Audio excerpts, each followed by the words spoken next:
आप सभी को वेलकम करता हूं हमारी YouTube चैनल ग्लोयर स्टडी पर। Good afternoon everyone, good afternoon. क्या हाल चाल है जी आप सभी के? कैसे हैं आप सभी लोग?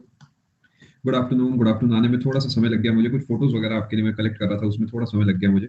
Good afternoon everyone, good afternoon, सभी का स्वागत है। कैसे हैं जी आप सभी लोग? मैं बढ़िया हूँ जी। अभी तक कितनी क्लासेस आपकी मिस हो चुकी हैं?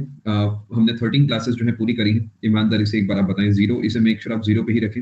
देखिए, अगर आप अभी से इनिशियल फेज ऑफ अग्नि बैच में पीछे रह जाएंगे तो फिर नुकसान हो जाएगा। डिटेल में हम लोग पढ़ रहे हैं तो कोशिश करें कि आप चीजों को अच्छे से पढ़ें, ठीक है। और साथ साथ ही जब मेरा सिलेबस इधर पैक हो तो उधर आपका सिलेबस जो है पैक होना चाहिए, ठीक है जी। हाँ, चलो शुरू करते हैं जी आज की कहानी।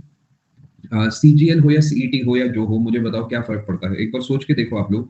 देखिए, बहुत सारे बच्चे लार्जर पिक्चर को समझते ही नहीं है। उन्हें लगता है कि जैसे इस समय भी बहुत सारे बच्चे ऐसे तैयारी कर रहे हैं जिन्हें आइडिया ही नहीं है कि एक्चुअल में उनका क्या टारगेट है। पूरी तैयारी करने के बाद उनकी पोस्टिंग मान लेते हैं चेन्नई में हो गई तो कहते हैं अरे यार ये क्या हो गया। आपको इनिशियल फेज से पता होना चाहिए कि जो पोस्ट आप चाह रहे हैं उसकी कहाँ कहाँ पे पोस्टिंग होती है, उसकी क्या कट ऑफ रहती है, उस तक पहुंचने के लिए आपको क्या करना है, सारी की सारी चीजें आपको पता होनी चाहिए। सिंपली बिकॉज हमारा लिस्ट 1 में नाम आ गया, लिस्ट 2 में आ गया, तो ऐसा कई बच्चे क्या करते हैं, रैंडमली जेएसओ की तैयारी शुरू कर देते हैं, डबल की तैयारी शुरू कर देते हैं। अगर आपको सच में डबल बनना है, आपने उसका सिलेबस देखा, आपको लगता है वो अचीवेबल है, तभी आपको उस तरफ जाना चाहिए। सिंपली बिकॉज आपके नंबर ज्यादा है, उनका नाम आ गया, इसका ये मतलब नहीं होता सभी चीजों की तैयारी करना स्टार्ट कर दोगे, है ना। तो कुछ चीजें हैं देखिए जो आपको पता होनी चाहिए। सबसे पहले इस पेपर को समझना होगा आपको, है ना। इस पेपर को आप समझें अच्छे से। ये उन सब बच्चों के लिए है जो कि तैयारी अपनी कर रहे हैं, बिकॉज जब तक आपको पता ही नहीं एसएससी सीजीएल है क्या, क्या मांगता है, कैसे वहां तक आप पहुंचते हैं, तब तक हम क्या बात करेंगे, है ना। डबल एक पोस्ट होती है, जैसे कि आपकी जीएसटी इंस्पेक्टर, आईटीआई, सीएसएसएमई, ऐसी एक डबल पोस्ट होती है जिसका अलग से पेपर होता है, जिसका लिस्ट 1 जो है क्रिएट होता है। चलो कोई बात नहीं पता, चिंता ना करें, आप साथ में जुड़े रहें, सही समय आने पर आपको बता दिया जाएगा। चलो जी, कहानी को शुरू करते हैं। नहीं, 5200 नहीं है, 4800 है मेरा ख्याल, एक बार चेक कर लेना, 4800 है। चलो शुरू करते हैं कहानी आज की। मैं उम्मीद कर रहा हूँ पूरे तरीके तैयार है, ठीक है जी। पिछले सेशन में मैंने आपके साथ सिखिज्म की बात शुरू करी थी और उसी चीज को हम इस सेशन के अंदर पूरा करेंगे। मैंने आपको कौन से गुरु तक पढ़ा दिया था, एक बार आप क्या मुझे बताएंगे? मैंने गुरु नानक जी जो है वो पढ़ा दिया था। आगे भी हम कुछ हद तक बढ़ गए थे। तीसरे गुरु की हम बात कर रहे थे, ठीक है। गुरु अमरदास जी की हम बात कर रहे थे, ठीक है। बिल्कुल सही जगह पे हैं हम। आप बस मुझे 1 मिनट का समय दो, एक तो फोटोज मैं आपको दिखाता हूँ और उसके बाद हम जो है बाकी बातचीत को हम कंटिन्यू करते हैं।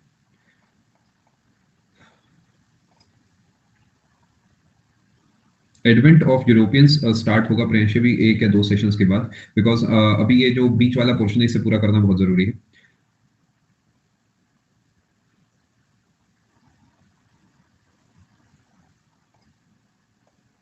आप में से कौन कौन ऐसे जो गोल्डन टेम्पल गया है, एक बार आप बताएं, हाँ या ना में आप बता सकते हैं। गए हैं, अच्छा। नहीं गए, नहीं गए, ठीक है।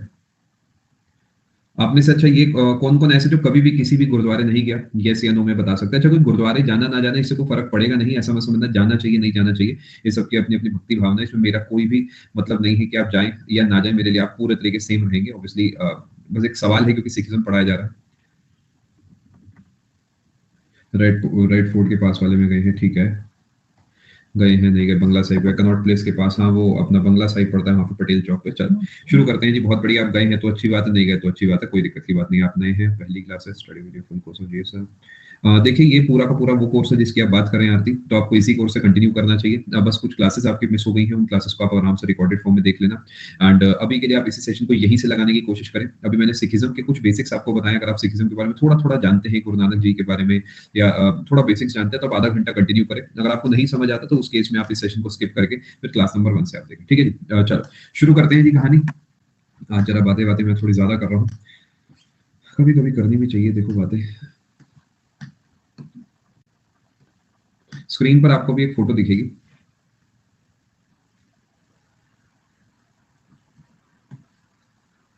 क्वेश्चन टैब में 16 मैसेज आ चुके हैं, क्या बात है, सवाल ही सवाल है बच्चों का। एक फोटो आप यहाँ पर देख पा रहे होंगे स्क्रीन पर। ये फोटोज जो है बस आपको दिखाने के लिए है, जिससे कि आप चीजों को समझ पाएं। थोड़ी सी ब्लर्ड है, बहुत क्लियर फोटो नहीं है, लेकिन फिर भी अपना जो मकसद है वो हल हो जाएगा, ठीक है। ये गोल्डन टेम्पल की फोटो है और थोड़ा सा मैं आपको समझाने की कोशिश करता हूँ। अगेन जो भी समझाऊंगा एजुकेशनल पॉइंट ऑफ व्यू पे समझाऊंगा, रिलीजियस पॉइंट ऑफ व्यू पे मेरा समझाने का आपको कोई भी मकसद नहीं है, ठीक है। तो इस चीज को आप खास ख्याल रखें। ये गोल्डन टेम्पल है, सिखिज्म हमारा टॉपिक है, इस वजह से आपको पढ़ाया जा रहा है। अगर आप नोटिस करते हैं गोल्डन टेम्पल को या फिर इन जनरल किसी भी गुरुद्वारे को, तो बहुत सारे गुरुद्वारों में आपको चारों तरफ जो है सरोवर देखने को मिलता है। अगर आप साइड में यहाँ पर देख पा रहे हैं तो ये सरोवर होता है जिसमें पानी होता है ना। इसे एक आप प्योर वाटर के रूप में, होली वाटर के रूप में आप इसे जानते हैं, और काफी लोग इसमें चाहे तो स्नान कर सकते हैं। मछलियां भी इसके अंदर होती हैं, मतलब बहुत सारी चीजें हैं, लेकिन जो जो आपके काम की बातें हैं वो मैं आपको बताता हूँ, ठीक है। एक और फोटो आप अपने सामने देखेंगे, ये भी इसी की दूसरी फोटो है बस। अगर आप नोटिस करते हैं गोल्डन टेम्पल की खास बात वो ये है कि सरोवर के बीच में बना हुआ है। यानी जनरली जब आप गुरुद्वारे में जाओगे तो वो किनारे होता है, जैसे कि अगर आप कभी बंगला साहिब गए हैं तो बंगला साहिब में क्या है, एंट्री पे गुरुद्वारा है और उसके बाद सीढ़ियां उतरने के बाद वहां पे सरोवर पड़ता है। तो ऐसा कोई हार्ड एंड फास्ट नहीं है कि गुरुद्वारा बीच में होगा या नहीं होगा, इट डज नॉट मैटर। बस ये है कि गोल्डन टेम्पल की खास बात है कि वो बीच में बना हुआ है सरोवर के। ये जाने का इसमें रास्ता है, यानी आपकी एंट्री होगी, एंट्री होने के बाद आप प्रसाद वगैरह लेंगे, अगर आप लेना चाहते हैं, नहीं भी लेंगे तो कोई दिक्कत की बात नहीं। उसके बाद यहाँ पे आप लाइन में लगेंगे, जनरली समय लग जाता है 15-20 मिनट, आधा घंटा जनरली लग जाता है। उसके बाद आप यहाँ से अंदर की तरफ आएंगे और सामने की तरफ से मेन एंट्री होगी और अंदर की तरफ आप घूमेंगे और आप वापसी निकल जाएंगे। ये जो है एक बेसिक जो है तरीका रहता है। अंदर जो है एक किताब होती है जो कि गुरु ग्रंथ साहिब के नाम से जानी जाती है। सब मैंने आपको कल की क्लास में बता दिया था, ठीक है जी। ये इसी की तीसरी फोटो, ऐसी अनगिनत फोटोज मैं आपको दिखा सकता हूँ। बस मुद्दे की बात जो इन फोटोज को दिखाने का है वो सिर्फ ये है कि रास्ता आपको पता होना चाहिए और सरोवर के बीच में आपको देखने को मिलता है, ठीक है। इसके अलावा एक इंपॉर्टेंट चीज मैं आपको और दिखाना चाहूंगा, वो ये है कि अगर आप नोटिस करते हो तो एक दरवाजा आपको यहाँ पर देखने को मिल रहा है, एक दरवाजा यहाँ पर है, ऐसे एक दरवाजा पीछे की तरफ होता है और ऐसे एक दरवाजा पीछे की तरफ होता है, यानी 4 ऐसे दरवाजे हैं। ये चारों तरफ से खुला है। अब कुछ चीजें मैं आपको यहाँ पर समझाता हूँ। आपका बर्थडे, वेरी हैप्पी बर्थडे, अच्छे से आप सेफली अपना बर्थडे मनाएं और पार्टी के पैसे हमारे बचा के रखें आप। देखिए, कुछ इंपॉर्टेंट चीजें मैं आपको सिखिज्म से जुड़ी यहाँ पे बताऊंगा और सिखिज्म में गोल्डन टेम्पल से जुड़ी खास बात आपको बताऊंगा, ठीक है। जो भी आप अभी तक आपने नोट करा उसे वहीं का वहीं रोक के अब आप वहां पर एक छोटी सी हेडिंग डाल सकते हो जो कि है गोल्डन टेम्पल। आधा पेज बनेगा मुश्किल से, बट काम का डेटा है तो मेरे हिसाब से आपको पता होना चाहिए, ठीक है जी।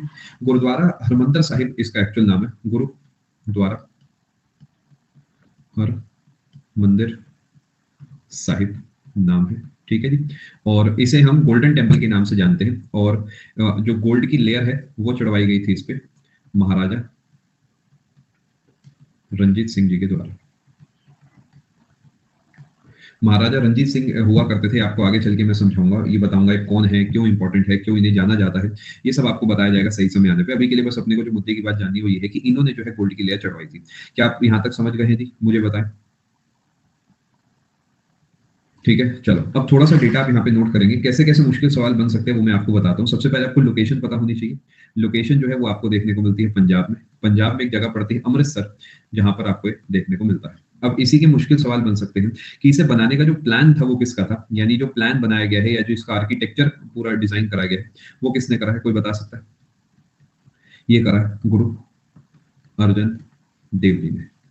समझे कैसे फंसते हैं सवाल? गुरु अर्जन देव जी जो है उन्होंने ही इसका पूरा डिजाइन करा था। गुरु अर्जन देव जी जो है ये हम जानते हैं कि इज द 5th सिख गुरु, ठीक है जी। इसके अलावा अगला सवाल बनता है कि फाउंडेशन किसने रखा था इसका, यानी किसने इसकी शुरुआत करी थी? ये आंसर होता है आपका गुरु अर्जन देव। आंसर सेम रहता है, नोट्स आपके अच्छे से बनवा रहा हूं। 5th सिख गुरु, ठीक है। लेकिन अर्जन देव जी ने खुद ये नींव ना रखते हुए ये नींव रखवाई थी मियां या हजरत मियां मीर जी से फाउंडेशन स्टोन रखवाया। ये देखिए क्या कमाल की बात है। इससे आपको पता लगता है कि उस जमाने में जो सिख हैं और जो इस्लाम धर्म को मानने वाले लोग हैं वो आपस में कितना ज्यादा जो है आपस में हार्मनी में रहते हैं। संधि इसका आंसर रामदास जी होगा। आपको लिखवाया जाएगा बेटा, सब बताता हूँ बेटा, सब बताता हूँ अभी, थोड़ा समय आप मुझे दो। देखिए आपको समझना होगा इस समय सिखिज्म के टॉपिक का जो फ्लो है उसे तोड़कर अलग से एक टॉपिक पढ़ाया जा रहा है, तो इसे अभी हम इसी टॉपिक तक सीमित रहने देंगे, ठीक है। इसलिए टाइटल आप देखोगे तो गोल्डन टेम्पल है, तो गोल्डन टेम्पल के अलावा यहाँ पे और हम कोई भी बात नहीं करेंगे। जी हाँ बिल्कुल JNU, ठीक है जी। आगे चले जी आगे। क्या आपने सब डेटा नोट कर लिया दोस्तों? एक बार कंफर्म करें।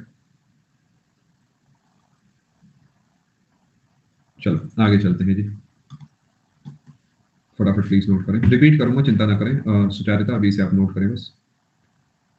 फाउंडेशन स्टोन है, STONE, स्टोन। नींव जिसे कहते हैं ना परफेक्ट, जैसे हमारे घर में आप नोटिस करोगे तो जब आपका कभी मकान, अगर आपके सामने आपका मकान बना तो जो सबसे पहली नींव ईंट रखवाई जाती है उसे अपने अपने वो दिन होता है खास, हम कहते हैं ना हमारे लिए बहुत बड़ा दिन होता है वो, क्योंकि आप नींव का मतलब फाउंडेशन स्टोन होता है। हिंदी इंग्लिश मैंने आपको दोनों बता दी है। जनरली जो घर में बेटी होती है या मान लेते हैं आपकी जो मम्मी है उनके हाथों, दादी है, दादा है, जो भी हमारे घर में मेन होता है एक इंसान, उसके हाथों वो काम कराया जाता है, ठीक है जी। बेटा सिख गुरु एक जनरल टर्म हो गया ना अनुराग, तो अलग अलग इसके आंसर होंगे, ठीक है। तो आप थोड़ा स्पेसिफिक आपको होना पड़ेगा सवाल के लिए। चलो आगे चले दोस्तों, मैं उम्मीद कर रहा हूँ इस पेज को आपने नोट कर लिया होगा। अब कुछ चीजें आपको मैं यहाँ पे बताना चाहूंगा। देखिए अमृतसर जो बना था, अमृतसर की अगर मैं आपसे बात करता हूँ, जो लैंड मिला था अमृतसर बनाने के लिए, वो आप जानते हैं कि वो मिला था किसे? ये मिला था गुरु रामदास जी को। ये तो आपको पता है। अब यहाँ पे कहाँ से मिला था? बाय, यहाँ पर मैं स्टार बना रहा हूँ, इसे बड़े ध्यान से समझना। बाय अकबर, ठीक है, और बाय जमींदार। दोनों में फर्क को समझना, थोड़ा सा मेच्योर बन के, ठीक है। हमारी किताबें अकबर कहती हैं तो मैं अकबर पढ़ाता हूँ, ठीक है। लेकिन अगर आप कभी एक्चुअल में गोल्डन टेम्पल के बारे में पढ़ते हो, ऑफिशियल साइट पे जाके, गोल्डन टेम्पल की अपनी साइट है, गोल्डन टेम्पल अमृतसर के नाम से, आप एक बार देखना, वहां पर कहीं पर भी अकबर का जिक्र नहीं है। वहां पर यह लिखा गया कि जो जमींदार थे, यानी जो लैंडलॉर्ड्स थे, उन्होंने जो है जमीन अपनी तरफ से फ्री, या फिर कुछ गुरुओं ने जो है उसका पैसा भी दिया था, यानी लैंडलॉर्ड्स के थ्रू जो जमीन है वो जो सिख गुरु है उनके पास आई थी। आप समझ पा रहे हैं? यानी मैंने थोड़ा सा पैसा देके जमीन खरीदी, या फिर कोई मेरे धर्म को मानता है तो उन्होंने अपनी श्रद्धा से जमीन दे दी। इस तरीके जो जमीन है वो एकत्रित करी गई थी। क्या इस बात को आप समझ पाए हैं? तो देखिए यहाँ पर ऑब्वियसली डिबेट है, फेथ एसोसिएटेड बात है, तो मैं किसी को भी सही किसी को भी गलत नहीं कहूंगा, बट ऑफिशियली डेटा ये सही है, बट एसएससी जनरली ये वाला ऊपर वाला डेटा मानता है। बाकी आप मेच्योर हैं, दोनों चीजों को याद रखेंगे तो अच्छा रहेगा, ठीक है। आगे चलें दोस्तों। जो गुरु रामदास जी है, he was the fourth Sikh गुरु। तो अगर आप नोटिस कर पा रहे हैं तो गुरु रामदास जी ने अमृतसर की स्थापना करी।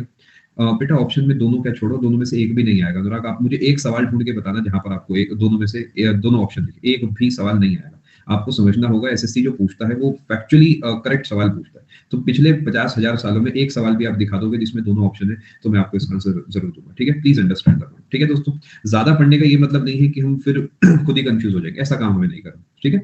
लैंड जो है वो अमृतसर, जो जिसे हम गुरु रामदास जी इंटरनेशनल एयरपोर्ट जहां पर आपको देखने को मिलता है, वो अमृतसर के नाम से जाना जाता है। तो गुरु रामदास जी ने एक तरीके से इसकी स्थापना करी थी, इनके नाम पे इसे स्थापित करा गया था, और अकबर के द्वारा ये जमीन दी गई थी, और साइट कहती है जी जमींदारों के द्वारा ये जमीन दी गई थी। क्या यहाँ तक आप बात समझ पाए? अब थोड़ा सा समझने की कोशिश करना कि 1570 से लेकर 1577 तक जो है चीजें डेवलप हुई, ठीक है। 1570 से 1577 तक जो है चीजें डेवलप हुई हैं, यानी कंस्ट्रक्शन हुआ है। अब ये आप समझ रहे हैं कि 7 साल में तो कंस्ट्रक्शन इतनी आसानी से पूरा नहीं हो सकता, लेकिन मेनली जो कंस्ट्रक्शन है वो पूरा हो गया था किसका? सरोवर का। सरोवर अभी मैंने आपको फोटो में दिखाया था, शायद आपने अभी देखा होगा। वो जो सरोवर है वो जो है आपका, उसका कंस्ट्रक्शन पूरा हो गया, ठीक है जी। क्या मैं उम्मीद करूँ बात समझ पाए? सर क्या पहले बिफोर पार्टीशन अमृतसर? नहीं, अमृतसर अपने आप में एक अलग जगह थी, जिसके साथ में ही लाहौर था, और ये पूरा का पूरा पंजाब में आता था। पंजाब में दोनों जगह आती थी, बहुत पास पास है, आपस में 1 घंटा दूर है, लेकिन दोनों अलग अलग जगह है। बिल्कुल लियोनार्डो, ऐसे आप समझ सकते हैं। क्या यहाँ तक आप बात समझ पाए? बेटा उस जमाने में सोचो ना, 1570s की बात है, सरोवर बहुत बड़ा है। चले दोस्तों, यहाँ तक आप बात समझ गए? चलो। मैं उम्मीद कर रहा हूँ यहाँ तक आप बात समझ गए। थोड़े से और फैक्ट्स मैं आपको अगले पेज पे लिखवाना चाहूंगा कि जो हमारा मेन मंदिर है, जिसे हम गोल्डन टेम्पल कहते हैं, ये जो है इसमें 4 एंट्रीज हैं। बेटा बिल्कुल पढ़ सकते हैं, क्यों नहीं पढ़ सकते भाई, बिल्कुल पढ़ सकते हैं। इनफैक्ट गुरुद्वारों में वही पढ़ी जाती है, लगातार पढ़ी जाती है गुरु ग्रंथ साहिब, वही तो है जिसे पढ़ के अच्छा ज्ञान मिलता है आपको। 4 एंट्रीज है। एंट्रीज का मतलब समझते हैं, 4 डोर्स हैं। डोर है नहीं, इसलिए मैं डोर शब्द का इस्तेमाल नहीं करना चाह रहा था। 4 अलग अलग एंट्रीज का मतलब चारों दिशाओं से आप इस मंदिर के अंदर जा सकते हो, ठीक है। दूसरे नंबर पे ध्यान रखना, lower level, lower level then normal. इसका मतलब आप समझे कि आपको नीचे की तरफ उतर के जाना होगा, नीचे की तरफ उतर के जाना होगा। अगर आप मंदिर जाते हो तो जनरली मंदिरों में आप देखोगे, आप सीढ़ी चढ़ के जाते हो, कभी नोटिस आप करना, चाहे वहां पे 1 सीढ़ी हो, चाहे 1000 सीढ़ी हो, चाहे 2 सीढ़ी हो, जनरली स्पीकिंग जहां जहां पे पॉसिबल है वहां वहां पे सीढ़ी बनाई जाती है कि आप ऊपर की तरफ चढ़ के जाए। कभी भी ध्यान देना इस चीज को। अधिकतर मंदिरों में चाहे एक ही सीढ़ी आपको मिलेगी, लेकिन सीढ़ी आपको जरूर देखने को मिलेगी। लेकिन यहाँ पर जो गोल्डन टेम्पल है उसमें आपको सीढ़ी उतर के नीचे की तरफ जाना होता है। डाउट्स बेटा एंड में देखे जाएंगे, पहले टॉपिक आपको पूरा करा जाएगा। क्या इस बात को आप समझ पाए? ठीक है जी, मैं उम्मीद कर रहा हूँ ये जो बारीकी है आप अच्छे से समझ पा रहे होंगे। अब थोड़ा सा आगे चलते हैं, कुछ और डिटेल में आपको बताता हूँ, ठीक है जी। नहीं समझे, लोअर लेवल नहीं समझे, अभी समझाते हैं, देखो इसलिए तो फोटो लाया। देखिए अगर आप इस फोटो को ध्यान से देखते हैं तो मैं आपको ये बताना चाह रहा हूँ कि ये वाला इलाका ऊंचा है और ये वाला इलाका नीचा है। फर्क समझ पाए? यानी आप ऊपर से आएंगे तो इस तरीके नीचे की तरफ आपको आना होगा, यानी आप ऐसे आ रहे हैं, नीचे आएंगे फिर आपको ऐसे आना होगा, यानी सीढ़ियां उतर के आप जो है सीढ़ी उतर के जो है आप नीचे की तरफ आएंगे। क्या यहाँ तक आप बात समझ पाए? ये आइडिया किसका था? ये आइडिया भी गुरु अर्जन देव जी का था। ये जो पूरा कॉन्सेप्ट है ये दिया गया था गुरु अर्जन देव जी के द्वारा, ठीक है। गुरु अर्जन देव जी जो है इन्होंने ये कॉन्सेप्ट दिया था। पहले नोट करें, उसके बाद सवाल पूछें। हर 2 सेकंड में सवाल आ रहे हैं जिन्हें मैं इग्नोर कर रहा हूँ। लिखते-लिखते आपके हाथ दर्द कर देंगे, लेकिन मैं जवाब नहीं दूँगा। प्लीज़ फ़ोकस करें सेशन पे, ठीक है जी? अचानक ही शाम तक ही आपको पूरा सिखिज़्म पूरे तरीके नहीं सीख पाएँगे आप, प्लीज़ इस बात को समझिए। धर्म है, कोई छोटी-सी किताब नहीं है, पूरा धर्म है, तो धर्म पूरा तो नहीं सिखा सकता, उसके लिए पूरा जीवन लगता है इंसान को सीखने में, है ना? तो समय दीजिए मुझे। अर्जन देव जी 5th सिख गुरु हैं, बिल्कुल भैया, बिल्कुल। अब गोल्डन टेम्पल तक की मैंने आपको बात बता दी है। यहाँ तक आप पूरे तरीके बात समझ गए? चलें आगे। किसी को कोई तकलीफ है तो आप मुझे बता सकते हैं। ये बनने के बाद कहा गया था कि अब सिखों के पास अपना जो है एक अपना मंदिर है, अपना एक तो तीर्थ स्थान है। तीर्थ स्थान को आप समझते हैं? जैसे हिंदुओं के लिए माता वैष्णो देवी है, मुस्लिम्स के लिए जो है मक्का मदीना है। इस तरीके जो है इनके लिए तीर्थ स्थान जो है तैयार हो गया, ठीक है? अर्जुन और अर्जन एक ही बात है। चलो, कुछ इंपॉर्टेंट बात बता देता हूँ मैं आपको। जो गोल्डन टेम्पल बना हुआ है, ये बना हुआ है आपका 67 फुट बाय 67 फुट के प्लेटफॉर्म पे। ये उनके लिए जो गंदा खेलना पसंद करते हैं, जिसे मैं प्यार से एसएससी के पेपर्स कहता हूँ। एसएससी गंदा खेलता है, आप जानते हैं, तो वो गंदा खेलता है तो हम भी गंदा खेलेंगे। क्या कर सकते हैं, कोई ऑप्शन ही नहीं। ठीक है जी, क्या यहाँ तक आप बात समझ पाए? फिफ्थ सिख गुरु जनरली माने जाते हैं अजय, अमृतसर के फोर्थ माने जाते हैं। 67 बाय 67 फुट का प्लेटफॉर्म है, ठीक है जी। क्या इस बात को आप समझ पा रहे हैं? जिसपे लमसम जो है 40.5 फिट इंटू 40.5 फिट जो है उसका जो है आप कहेंगे बेसिकली सेंटर है, ठीक है? सेंटर का मतलब जो टेम्पल है। अरे भैया समझ पा रहे हो कुछ या नहीं समझ पा रहे हो? ये टेम्पल है। चलिए आगे। 4 एंट्रीज हैं, जो चारों एंट्रीज हैं, 4 एंट्रीज जो यहाँ पर हैं, वो चार कौन कौन सी दिशा हैं? वो है नॉर्थ, साउथ, ईस्ट और वेस्ट। चारों दिशाओं में एक एक एंट्री आपको देखने को मिलती है। नहीं समझे? फोटो से समझा दो, पहले लिख देता हूँ, आप कहें तो। नहीं समझ आया, कोई बात नहीं, थोड़ा इलेबोरेट कीजिए ना। इलेबोरेट बेटा, इसे इंचेस में बदल के दिखाऊं या सेंटीमीटर में? देखो मेरे हत्थे मत चढ़ो अगले 10 मिनट। घर में देखा है ना, पेप्सी की बोतल का जो आखिरी 2 घूंट पीता है वो फंसता है। अब बस ये आखिरी घूंट बची है पेप्सी की, और ये पेप्सी है जो मेरा पेशेंस। अब जो इसमें जो है पंगा करेगा उसी का नंबर लगेगा। चलो अब इधर फोकस कर लो। 4 एंट्रीज हैं, north, south, east and west. थोड़ी सी आपकी मदद मैं कर ही देता हूँ, आप इतने अच्छे इंसान हैं तो। चलो फोकस करें। चलो, मैंने आपको अभी बताया गोल्डन टेम्पल जो उसके प्लेटफॉर्म का साइज बता दिया है, मंदिर का साइज बता दिया, 4 एंट्रीज है, चारों डायरेक्शन में आपको देखने को मिलती है। जो इसका मेन डोर है, जहां से एंट्री होती है, मेन डोर समझ गए ना? क्योंकि यहाँ से भैया इस तरीके आगे आप यहाँ पे एंटर करने जा रहे थे, तो मेन दरवाजा तो यही होगा। यहाँ से पानी से तो आओगे नहीं, तो जो मेन वाला दरवाजा है उसकी थोड़ी सी बात कर लेता हूँ। ये जो है डिजाइन है, आप कहेंगे इसके ऊपर आपको 4 अलग अलग, रुकिए अगले पेज पे बताता हूँ। इसी के नीचे आप नोट कर लेना। गोल्डन टेम्पल में मैं एक पॉइंट उठा रहा हूँ यहाँ पर। जो गोल्डन टेम्पल है, इसकी जो हाइट, इसका जो दरवाजा है, डोर की जो हाइट है, डोर जिसकी अभी मैं आपसे बात कर रहा था, उसकी हाइट है 10 फुट, 10 फीट। और इसके अलावा जो इसकी विड्थ है, ये है आपकी 8.5 फुट, 8 फीट 6 इंचेस चौड़ाई। और ऊंचाई मैंने आपको बता दी है कितनी है, फटाफट से इसे नोट करें, ठीक है? नोट करते चले जी।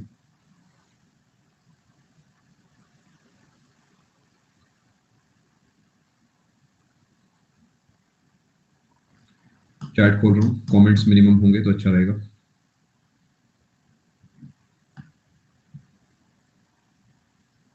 क्या यहाँ तक आप बात को समझ चुके हैं?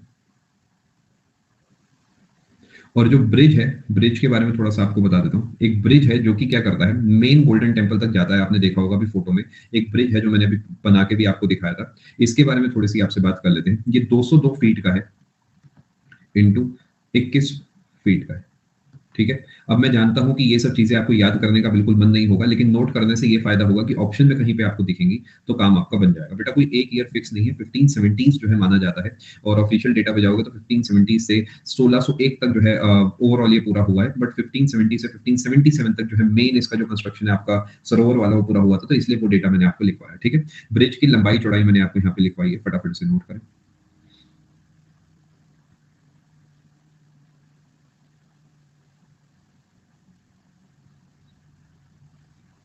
अभी आपको दिखा देता हूँ। ये सिर्फ गोल्डन टेम्पल की बात करी जा रही है। देखिए सब मंदिर तो अलग अलग होते हैं ना, जैसे कोई बड़ा मंदिर होता है, कोई छोटा है। जैसे आप बंगला साहिब जाएंगे तो वो बहुत बड़ा मंदिर है, लेकिन अगर आप कभी गुरुद्वारा शीशगंज जाएंगे तो जो चांदनी चौक वाले इलाके में, वो गोल्ड बंगला साहिब के कंपैरिजन में थोड़ा छोटा गुरुद्वारा है। और दोनों के चारों तरफ सरोवर नहीं है, तो हर जो गुरुद्वारा है वो अलग होता है। जिसमें से जो मेन गुरुद्वारा है गोल्डन टेम्पल, उसे मैं यहाँ पर आपको लिखवा रहा हूँ। ठीक है जी। जो ब्रिज की बात करी जा रही है वो इसकी बात करी जा रही है। ये जो ब्रिज है इसकी यहाँ पर अभी आपसे बात करी जा रही थी, और जो डेटा आपको लिखवाया गया था वो भी इस चीज का डेटा लिखवाया गया था। क्या यहाँ तक आप बात समझ पाए हैं? कंफर्म करें जरा। अगर आप ये समझ गए हैं तो आगे चलता हूँ, इससे पहले आपका दिमाग फट जाए। यहाँ तक आपका गोल्डन टेम्पल वाली बात खत्म करता हूँ। प्लेटफॉर्म का मतलब होता है बेटा कि अगर एक चीज है जिसके ऊपर कोई बिल्डिंग बनी हुई है, तो जो नीचे वाला प्लेटफॉर्म है, देखिए इस तरीके समझिए ना, ये तो ब्रिज हो गया, ये वो प्लेटफॉर्म हो गया, और इसी के ऊपर यहाँ पर मेन मंदिर बना हुआ है। ठीक है, क्योंकि साइड में तो जाने की जगह होती है ना। आप कभी आप थोड़ी फोटो वीडियो देखोगे ना तो आप और अच्छे से समझ पाओगे। चलो जी आगे चलते हैं जी। हमने बात करी थी कल 3 सिख गुरुओं के बारे में, वहां से हम कंटिन्यू करते हैं। मैंने आपको जो बीच वाला डेटा था वो यहीं पे लिखवा दिया, तो दोबारा सेम बात मैं आपको नहीं बताऊंगा। ठीक है जी, आगे चले। मैं उम्मीद कर रहा हूँ यहाँ तक आप चीजों को समझ चुके हैं। अब थोड़ा सा आप ध्यान से समझना। नहीं होगी, चलो समझते हैं। देखिए अभी मैंने आपको जो बताया है वो ये बताया है कि जो पहले सिख गुरु हैं वो है गुरु नानक देव जी। दूसरे सिख गुरु जो है वो कौन से हैं? गुरु अमरदास जी। तीसरे सिख गुरु जो है रुके, दूसरे जो सिख गुरु हैं वो है गुरु अंगद देव जी। तीसरे सिख गुरु जो है वो है गुरु अमरदास जी। चौथे गुरु जो है वो है गुरु रामदास जी। और पांचवें गुरु जो है वो है गुरु अर्जन देव जी। अभी हमने जो कवर करा है वो सिर्फ इतना पोर्शन कवर करा है। नानक देव जी के बारे में आपको इनका बर्थ प्लेस पता होना चाहिए, इनकी डेथ का प्लेस पता होना चाहिए, इनके माता जी, इनके पिताजी, इनकी वाइफ का नाम पता होना चाहिए। इसके बाद गुरु अंगद देव जी का जो लिहाना नाम है, लिहाना नाम है, वो आपको पता होना चाहिए। उसके बाद आपको ये पता होना चाहिए कि अंगद देव जी जो है इन्होंने ही लंगर को रेगुलराइज करा था, और इन्होंने ही जो गुरुमुखी स्क्रिप्ट है जो लिखित पंजाबी होती है उसका एक तरीके से शुरुआत करा था। ठीक है जी। अंगद देव जी के बाद जो और ये आपको मैं बता ही चुका हूँ कौन किसके कंटेम्प्रेरी है। वो जो पर्सपेक्टिव है वो आपके पास ऑलरेडी है। ठीक है जी। तीसरे नंबर पे जो आते हैं वो आते हैं गुरु अमरदास जी। शायद ये वाला टॉपिक कल नहीं हुआ तो यहाँ से मैं आपको लिखूंगा, क्या दिक्कत की बात है? ठीक, अरे भैया सेम बात लिख रहे हो, मेहनत क्यों कर रहे हो इतनी? उंगलियां टूट गई तो कौन जवाब देगा? चलो आगे चलते हैं। तीसरे सिख गुरु का नाम लिखे, मैं जवाब दूंगा। सवाल कैसे पूछोगे? कमेंट करके, उंगलियां टूट गई तो। थर्ड सिख गुरु, थर्ड सिख गुरु ये है गुरु अमरदास जी। ठीक है जी, गुरु अमरदास जी। अच्छा, ये जो मैं यहाँ पर लिखता हूँ कि गुरु अमरदास जी जो है ये 1552 से लेकर 1574 तक रहे, क्या ये कोई रूलर थे? नहीं। तो ये डेट्स क्या इतनी स्पेसिफिक है? नहीं, बिकॉज ये कोई रूल थोड़ी कर रहे हैं, तो गुरु हैं। तो जब इनसे पहले वाले गुरु जी की डेथ हुई तो ये ऑफिशियली उस गद्दी पर बैठे, तो वो मैंने शुरुआत लिखवा दी। बाद वाली मैंने डेट लिखवा दी जब उनकी डेथ हुई थी। ठीक है जी। तो ये कोई खास यहाँ पर सच बहुत ज्यादा स्पेसिफिक डेट्स पे ना जाते हैं, थोड़ा पर्सपेक्टिव को लेने की आप कोशिश करना। ठीक है। अच्छा, बिल्कुल सही करा आपने, अमलन बताया। देखिए गुरु अमरदास जी जो हैं इनके बारे में थोड़ा हम समझने की कोशिश करते हैं। जो अकबर हैं वो गए थे गुरु अमरदास जी से मिलने। गुरु अमरदास जी से मिलने गए थे कौन? अकबर। ध्यान रखेंगे, अकबर मेट गुरु अमरदास। जब आप कहोगे सर इसमें इतनी बड़ी क्या बात है जो आप हमें बता रहे हो, देखिए कभी कोई मुगल बादशाह जो कि मुगल एम्पायर का हेड है, बहुत ही बड़ी बात हो गई। जैसे हमारे देश के आज प्रधानमंत्री राष्ट्रपति हैं, अगर वो किसी से मिलने जाते हैं तो अपने आप में बहुत ही बड़ी बात होती है। इससे भी बड़ी बात हुआ करती थी एक मुगल बादशाह का जाना। बिकॉज देखिए अब तो सिचुएशन अलग है, डेमोक्रेटिक कंट्री है, बहुत सारी पावर्स है सिटीजन के पास। पहले ऐसा कुछ नहीं था, तो पहले भी अगर अकबर जा रहे हैं तो डेफिनेटली अपने आप में बहुत बड़ी बात होगी। क्या यहाँ तक आप बात समझ पाए? अभी मिलने कहाँ गए थे गुरु अमरदास जी से? एट गोइंदवाल। गोइंदवाल एक प्लेस है जो कि पंजाब में आपको देखने को मिलेगा, और यहाँ पर इनसे मिलने गए थे क्योंकि यहाँ यहीं पर जो है गुरु अमरदास जी रहा करते थे। क्या इस बात को आप समझ पाए दोस्तों? एक बार कंफर्म करेंगे जरा। गोइंदवाल नाम की जगह पे अकबर जो है वो मिलने गए थे गुरु अमरदास जी को। फटाफट आप नोट करें।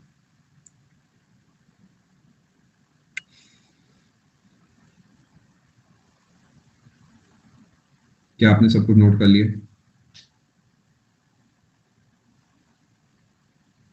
चलो आगे चलते हैं। यानी अगर आपसे मैं कहता हूँ कि बताओ गुरु अमरदास जी की गद्दी कहाँ पर थी, तो वो मैं आपसे इनडायरेक्टली गोइंदवाल टिक कराना चाहता हूँ। समझ गए ना? तो ये पर्सपेक्टिव गेन करने वाली बात है।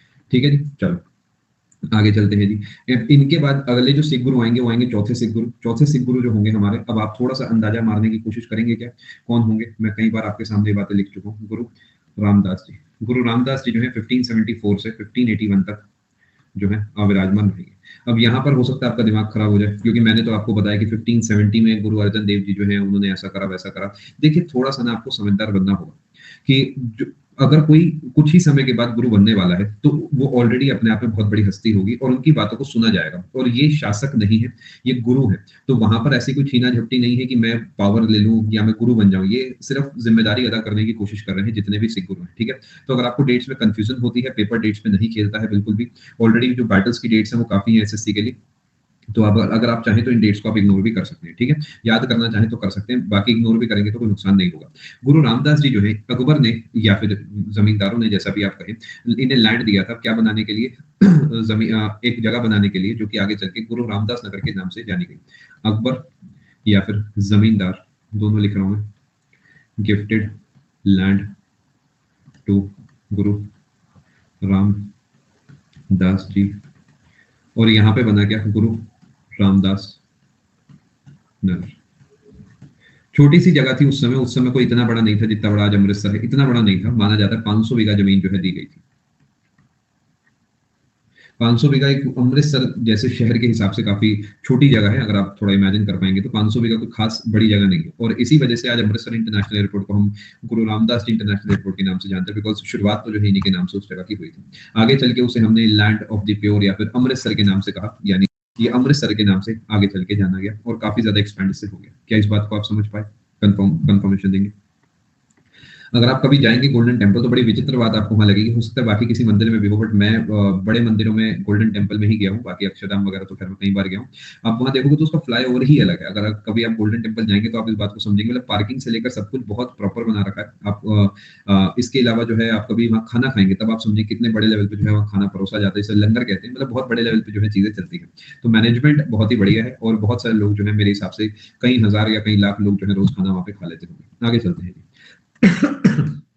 समझने की कोशिश करते हैं। पांचवें सिख गुरु जो है इनकी थोड़ी सी बात कर लेते हैं। अच्छा, एक और चीज लॉजिकल है, वैसे तो मैं लिख देता हूं, नोट कर लेना।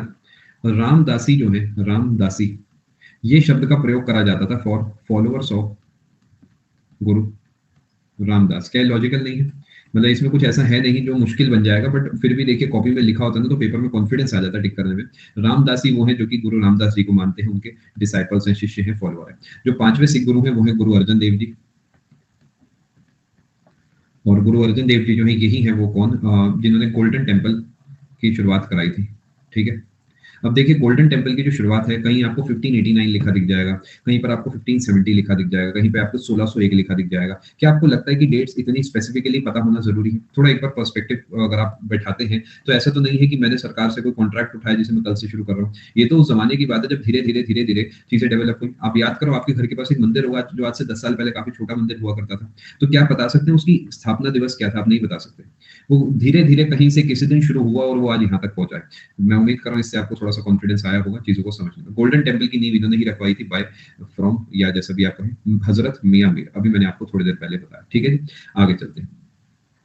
अगर आप यहाँ तक समझ चुके हैं तो थोड़ा आगे चलते हैं कुछ और चीज को समझते हैं। देखिए गुरु ग्रंथ साहिब जो है, कई बच्चे पूछ रहे हैं गुरु ग्रंथ साहिब किसने लिखा, बहुत देर से मैसेज जो है बीच में आ रहे हैं। गुरु ग्रंथ साहिब किसी एक सिख गुरु ने नहीं लिखा है। गुरु ग्रंथ साहिब एक एक करके कई सारे सिख गुरुओं ने लिखी है, ठीक है?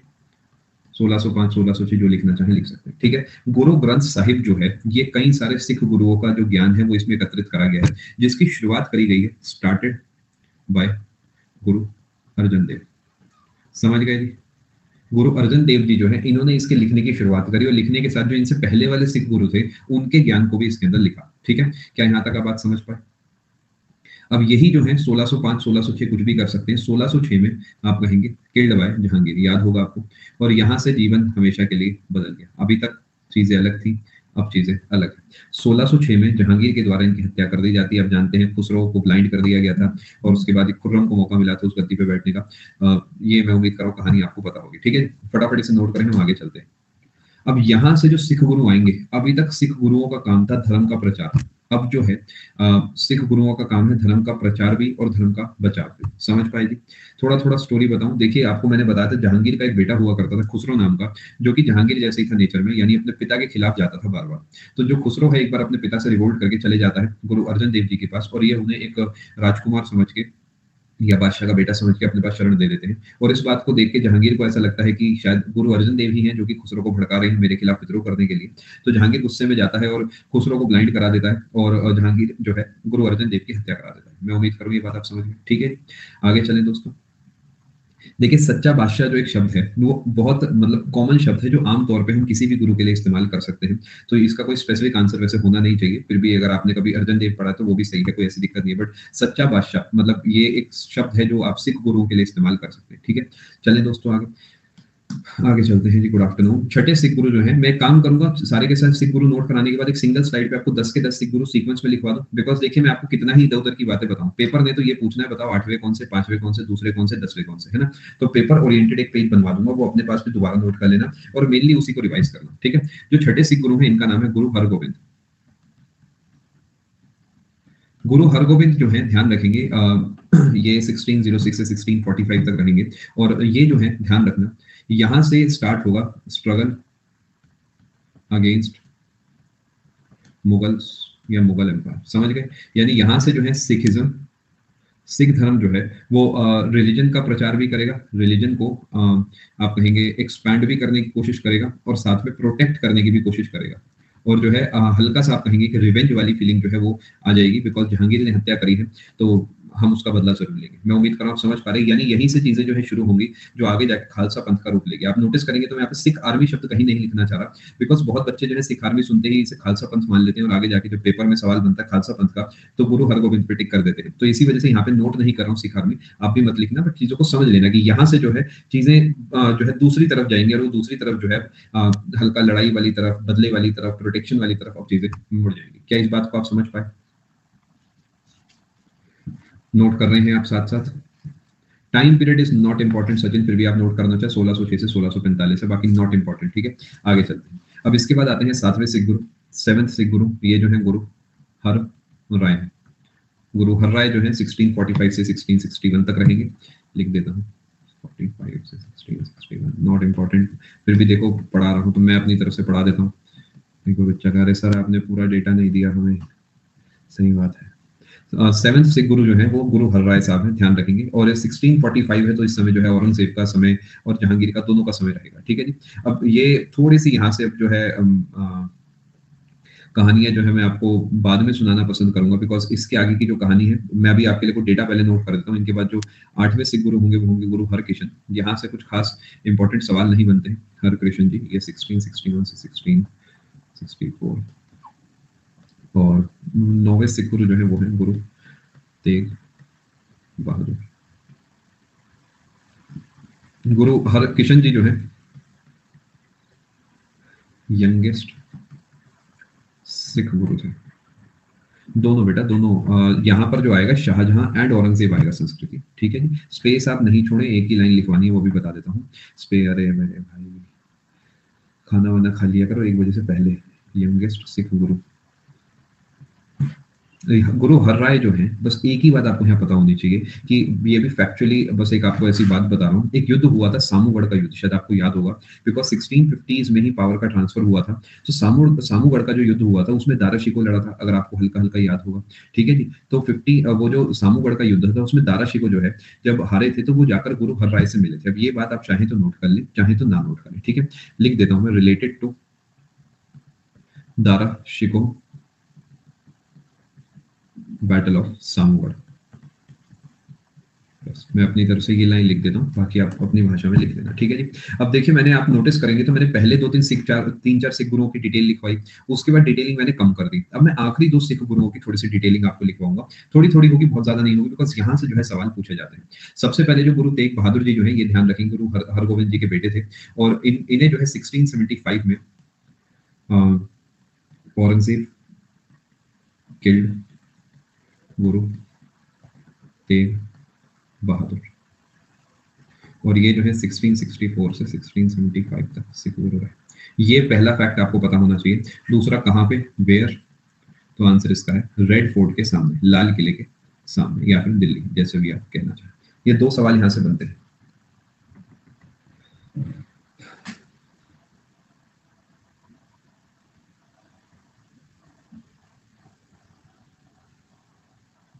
नहीं, इनके पूरे परिवार थे जेएनयू। जैसे गुरु तेग बहादुर जी जो है वो गुरु हरगोविंद जी के ही बेटे हैं। बेटा सवाल जहाँ-जहाँ से हिमांशु पूछे जाते हैं सिर्फ वहाँ वो चीज़ें पढ़ाई जाएँगी। जो-जो स्क्रीन पर लिखा है मैं इतना ही आपको बताऊँगा।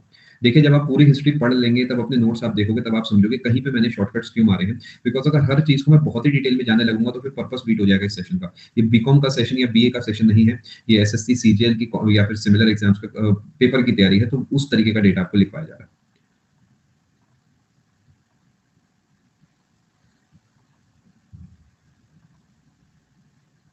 नहीं सिखिज़्म में अमलन हम जो मानते हैं वो गुरु ग्रंथ साहिब को ही मानते हैं।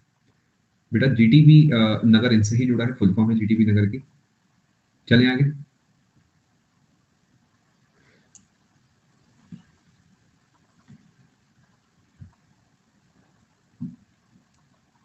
चलो जी, आगे भागते हैं। अब बात कर लेते हैं आपसे 10th सिख गुरु के बारे में। गुरु गोविंद सिंह जी। सबसे पहला सवाल तो यही बनता है 10वें सिख गुरु कौन थे? बहुत इंपॉर्टेंट सवाल है, रट लेना, प्रिंट कर लेना। 1675 से लेकर 1708 तक इन्होंने ज़िम्मेदारी निभाई थी और 1708 यानी औरंगज़ेब की मृत्यु के बाद इनकी डेथ हुई थी। 1708 थोड़ा क्लियरली लिख देता हूँ मैं। समझने की कोशिश करना। सबसे पहली बात यही वाज़ द लास्ट सिख गुरु। कोई आपसे पूछता है लास्ट सिख गुरु कौन है या 10th सिख गुरु कौन है? तो आपका आंसर सेम रहता है। काफ़ी बच्चे कन्फ्यूज़ हो जाते हैं तो यहाँ पर मैं नोट्स में आपको लिखवाना चाहूँगा 10th सिख गुरु जो है वो है गुरु तेग बहादुर जी और सॉरी 9th सिख गुरु जो है वो है गुरु तेग बहादुर जी और 10th सिख गुरु जो है वो है गुरु गोविंद सिंह जी।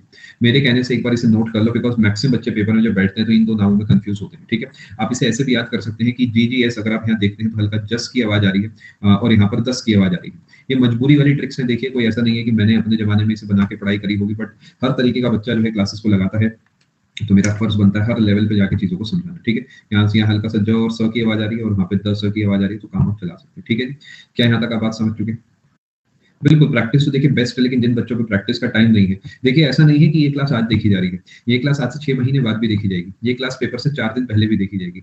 मैंने 2019 में जो कोर्स दिया था, वो कोर्स आज भी देखा जाता है।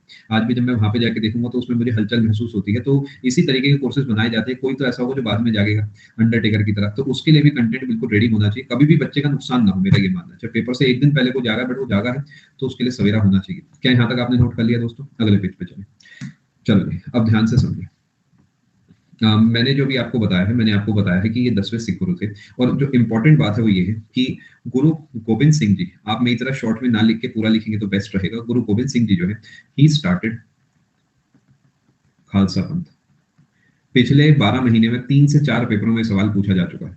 3 से 4 पेपरों में ये सवाल बना है। 1699 में इन्होंने खालसा पंथ की स्थापना करी थी। अब आप जो है अब लिखने वाले होंगे सर खालसा पंथ क्या जैसे मैं समझाऊंगा इन्हें। देखो जैसे लिखा है मोइन ने, सर ये खालसा क्या होता है? मेरे भाई, क्यों है तुम्हें इतनी लालसा? बता दिया जाएगा क्या है खालसा। सब बताया जाएगा बेटा, धीरे-धीरे करके सब लिख रहा हूँ, चिंता काहे करते हो?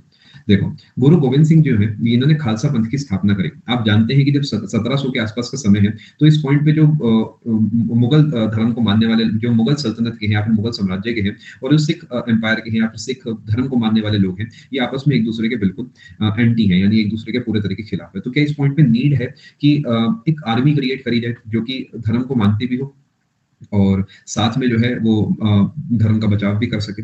तो वही जो लोग थे, जो सिख आर्मी के रूप में क्रिएट हुए थे, उन्हीं को हम खालसा कहते थे, जो खालसा पंथ को मानते थे। खालसा पंथ, खालसा का मतलब होता है प्योर यानी खालसा पंथ को मानने वाले जो लोग हैं, वो सिखिज़्म को प्रोटेक्ट करना जानते थे, नो मैटर व्हाट। सिखिज़्म का जो प्रोटेक्शन था, वो इनके ज़िम्मे था। यानी इन्होंने एक तरीके से आप कहेंगे, इन्होंने एक वचन लिया कि हाँ, हम सिखिज़्म की जो है प्रोटेक्शन करेंगे। क्या बात को आप समझ पाए? और ये खालसा पंथ अपनाने वाले जो लोग हैं उन्हें काफ़ी सारे जो रूल्स एंड रेगुलेशंस हैं उनका पालन जो है करना पड़ता था। जैसे कि इन्हें 5 क जो है हर समय अपने पास रखने होते थे। ये 5 क से सवाल सीजीएल 18, 19, 20, सीएचएसएल, सीपीओ हर पेपर में पूछा जाता है, तो इन 5 को अच्छे से याद कर लेना। एक है कड़ा, दूसरा है केश, तीसरा है कचेरा। मैं इंग्लिश में भी अभी आपको समझाऊँगा। पहले क से 5 नाम बना रहा हूँ, फिर है कृपाण और फिर है कंघा। देखिए कड़ा आप जानते हैं कि कड़ा जो होता है, मैं दिखा देता हूँ, मैंने भी पहना हुआ है, ये कड़ा होता है, समझ गए जी? ये एक आप देखेंगे मेरे हाथ में ये कड़ा होता है, तो इसके लिए तो आपको देखा होगा आपने डेफिनेटली अपने स्कूल कॉलेज में कोई ऐसा बच्चा जरूर होगा जो ये पहनता होगा, ठीक है? केश का मतलब हेयर, यानी बाल। आप देखते हैं जो सिख होते हैं वो अपने बाल नहीं काटते। अब देखिए यहाँ पर आपके मन में आ रहा होगा सर आजकल तो जो है काफी सारे ऐसे लोग हैं जो अपने जो बियर्ड है उसे कम करा लेते हैं, बाल कटवा लेते हैं। देखिए मैं एक चीज आपको बता देता हूँ, जिसका जो मन करे उसे वो करने का अधिकार है, वो साथ में जो है अपने धर्म का पालन भी कर सकता है। Are you understanding the point? यानी देखिए आपको चीजें समझनी होगी, ये धर्म है, कोई ऐसे जबरदस्ती बंदिश नहीं होती है चीजों की। मैं उम्मीद कर रहा हूं आप समझ पा रहे हैं। यानी जो सिख है, मैं सिख नहीं हूँ, इस बारे में कभी और बात कर लेंगे, मैं पढ़ा लूँ जरा, ठीक है। जो कड़ा है या जो केश है, ये 2 पॉइंट आप समझ गए। जो कचेरा है दिस इज अंडरवियर, लेकिन अंडरवियर में ये कुछ रूल्स होते थे कि नॉन इलास्टिक होना चाहिए, और मतलब कचेरा इज अंडरवियर, ठीक है जी। कृपाण क्या होता है? कृपाण आपने देखा होगा कि जो सिख होते हैं वो अपने पास कृपाण रखते हैं। कृपाण आपने देखा होगा कुछ, देखिए कृपाण ही सही शब्द है, मैं इसके लिए और कोई शब्द का प्रयोग नहीं करना चाहता हूँ, तो मैं आपको बना के दिखा देता हूँ। आप इसे चाकू तलवार कुछ भी नहीं कह सकते, बिकॉज कृपाण ही है और कुछ नहीं है, ठीक है। और ये पूरे तरीके अलाउड होता है। आप कभी मॉल में जाएंगे तो या एयरपोर्ट पे भी आप जाएंगे तो आपको ये सब चीजें अलाउड होती है, बिकॉज ये माना जाता है कि आप अपने डिफेंस के लिए जो है रखते हैं, ये ऑफेंस के लिए नहीं होता है, यानी आप अपने बचाव के लिए रखते हैं, तो धर्म का हिस्सा माना जाता है, ठीक है। ऐसी कंघा इस कॉम्प, ये तो आपको पता ही होगा, ठीक है जी। ये 5 को आपको याद होने चाहिए। पेपर आपसे कैसे पूछता है, पेपर का सवाल बता देता हूँ। एक ऑप्शन दे दिया था किला, और बाकी 3 यहाँ से चिपका दिए थे और कहा था बताओ कौन सा क नहीं है, तो ये आंसर था। चलिए ऑप्शन नंबर 3 था उस आंसर के लिए। क्या इस बात को आप समझ पाए? चलिए जी आगे। इस तरीके के सवाल बनेंगे, आपको 3 के यहाँ से देगा और चौथा के अपने पास से बना देगा। देखिए इंग्लिश में इसका कुछ भी नहीं होगा शुभंकर, क्योंकि क से नाम पूछे जाते हैं। जैसे आपसे मैं बात करता हूँ, मेरा नाम राहुल है, इंग्लिश हिंदी में दोनों में है ना, तो अगर आप इसे इंग्लिश में भी लिखेंगे तो आप इसे कड़ा, केश, केश को हेयर नहीं लिख सकते बिकॉज 5 क है ना, थोड़ा समझने की कोशिश करें। कचेरा, कृपाण और कंघा, ये ऐसे ही रहेंगे, इसमें वो कंघा को कॉम, केश को हेयर नहीं लिख सकता। सर मैंने सुना था, नहीं आपने गलत सुना है संदीप। देखिए कोई भी ऐसी बात नहीं होगी जो किसी धर्म के खिलाफ हो या धर्म के अपमानजनक हो, ये मैं आपको एडवांस में बता दूं, कहीं आप मेहनत करें और आप आपका नंबर लग जाए मेरे हाथों, क्योंकि आप अकेले नहीं हैं। कोई भी जो बच्चा है इस क्लास को देख रहा होगा, ऐसा नहीं है कि आप अगर 20-50 बच्चे कमेंट करें तो इतने ही बच्चे हैं, बहुत सारे जो है साइलेंट किलर्स हैं आपके साथ। और उसके अलावा भी देखिए आगे चल के बच्चे क्लास देखते हैं, और इन जनरल भी आपको समझना होगा कि आप ऐसा कुछ भी ना लिखें जो किसी की धर्म से जुड़ा हो, बिकॉज सभी के धर्मों में बहुत सारे लूप होते हैं ना। तो we have to understand this point कि हमें धर्म को धर्म के तरीके, साइंस को साइंस के तरीके रखना है, तभी जाके जो है जीवन सफल हो पाता है। चलिए दोस्तों आगे। चलिए जी, मैं उम्मीद कर रहा हूँ बात पूरे तरीके से समझ पाए। बेटा सब बताया जाएगा, बनी चिंता मत करो। चलिए आगे। एक बार मैं सबसे पहले आपको 10 के 10 सिख गुरु बता रहा हूँ, यहाँ पर आप मेरे साथ साथ नोट करें। सबसे पहले पहले सिख गुरु जो है वो आप जानते हैं गुरु नानक जी हैं। मैं पूरा पूरा नाम नहीं लिख रहा हूँ समय बचाने के लिए, वैसे गुरु नानक देव साहब बोलते हैं, लेकिन अब मैं गुरु नानक इस तरीके से लिखता चल रहा हूँ, ठीक है। गुरु नानक है, गुरु अंगद है, गुरु अमरदास है, गुरु रामदास है, गुरु अर्जन देव है, रामदास है। अरे भैया तुम भी बताओगे कुछ या सब मैं ही बताता रहूंगा? मेरा पेपर है क्या? रामदास है, गुरु अर्जन देव है। अर्जन देव और अर्जुन देव जी सेम बात है, तो कहीं पर आपको जो भी दिखे एक ही बात है, ठीक है जी। आगे बताएं क्या आएगा यहाँ पे। हरगोविंद, हरगोविंद भी सही है, हरगोविंद भी सही है, ठीक है जी। हर राय, हर किशन, किशन कृष्ण एक ही बात है। गुरु तेग बहादुर जी और गुरु गोविंद सिंह जी, ये सीक्वेंस रहता है अपना। ये तीसरे हैं, ये चौथे हैं, ये पांचवे हैं, ये छठे हैं, ये सातवें हैं, ये आठवें हैं, ये नौवे हैं, ये 10वें। ये 10 से करो, ठीक है जी। रटे होने चाहिए, प्रिंट होने चाहिए दिमाग पे, प्रिंट। जैसे 2 2 4 पता है उस तरीके से आपको ही पता होना चाहिए, ठीक है जी। ये आपको 10 के 10 नाम पता होना चाहिए। चलिए दोस्तों आगे। मैं उम्मीद कर रहा हूँ आपने एक बार फिर से इसे नोट कर लिया होगा। कोई ट्रिक नहीं, मतलब होंगी दुनिया भर में, यूट्यूब पे देखोगे तो डेफिनेटली आपको 4 5 ट्रिक मिल जाएंगी फर्जी। मैं ट्रिक नहीं बनाता, मैं ट्रिक बिल्कुल नहीं बनाता हूँ। तो आप किशन और कृष्ण एक ही बात है मोती। चलिए दोस्तों आगे। ट्रिक हो भी सकती है, आप आराम से देख सकते हैं अगर हो। मैं पर्सनली ट्रिक्स नहीं बनाता हूँ ज्यादा। चलिए दोस्तों आगे। अब बात कर लेते हैं कि गुरु गोविंद सिंह जी की जब डेथ होगी तब क्या होगा। गुरु गोविंद सिंह जी की जब डेथ होगी तो तब क्या होगा। देखिए गुरु हैं, चाहे आप हैं, चाहे हम हैं, चाहे कोई भी है, जीवन है, अगर आए हैं तो जाना तो है ही ना। वो इनमें से नहीं है। वो गुरु घासीदास जी हैं, पंथी ट्राइब, पंथी जो आपका फेस्टिवल डांस है उससे जुड़े, वो यहाँ से जुड़े हुए नहीं है, ठीक है। अब आप फोकस करें इधर की तरफ। गुरु गोविंद सिंह जी जो हैं ये आखिरी सिख गुरु थे। गुरु गोविंद सिंह जी जो हैं ये लास्ट सिख गुरु थे। अब इन्होंने क्या करा, इन्होंने एक जो है चीज सोची। इन्होंने कहा कि मैं आखिरी सिख गुरु हूंगा, that I will be the last Sikh guru, और मेरे बाद कोई भी जो होगा वो गुरु नहीं कहलाएगा, ठीक है जी। तो इसका मतलब अब गुरु कौन बनेगा? जो एक एटर्नल गुरु होंगे वो जो है अब एक तरीके से आ जाएंगे, जिनका नाम है गुरु ग्रंथ साहिब, आदि ग्रंथ जो है, या फिर गुरु ग्रंथ साहिब, ये जो है फाइनली किताब तैयार हो जाती है और अब से ये जो है गुरु माने जाएंगे। क्या इस बात को आप समझ पाए?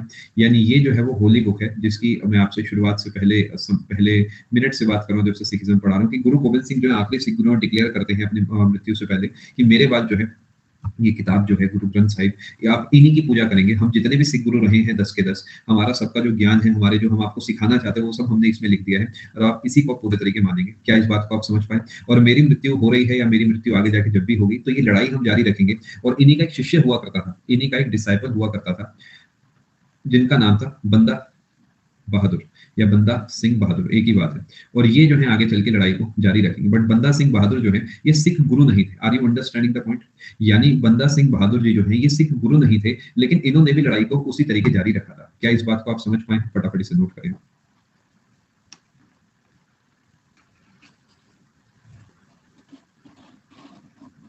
ठीक है जी, थोड़ा सा और डिटेल में जाना चाहूंगा मैं यहाँ पे, क्योंकि आखिरी सिख गुरु हैं, यहाँ से सवाल थोड़े ज्यादा पूछे जाते हैं। गुरु गोविंद सिंह जो है इनका जन्म हुआ था पटना में, 1666 में इनका जन्म हुआ था, बर्थ हुआ था। और आज पटना में आपको यहाँ पर देखने को मिलता है पटना साहिब गुरुद्वारा, पटना साहिब गुरुद्वारा। अगर आप बिहार से हैं तो शायद आपने सुना होगा गुरुद्वारा। ठीक है, और इनकी जो डेथ हुई थी वो हुई थी 1708 में, युद्ध में जो है इनकी डेथ हुई थी। ठीक है, और जो डेथ हुई थी इनकी वो हुई थी एक जगह पे जिसे हम नांदेड़ के नाम से जानते हैं।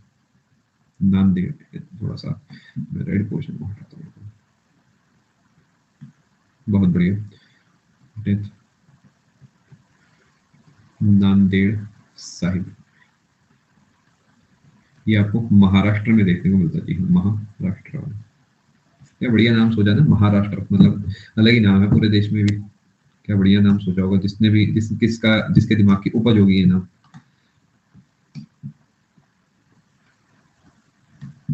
होली की बात करेंगे, ठीक है जी। मतलब राष्ट्र में महाराष्ट्र है, क्या बात है। क्या यहाँ तक आपने चीजों को नोट कर लिया? ये इंपॉर्टेंट है।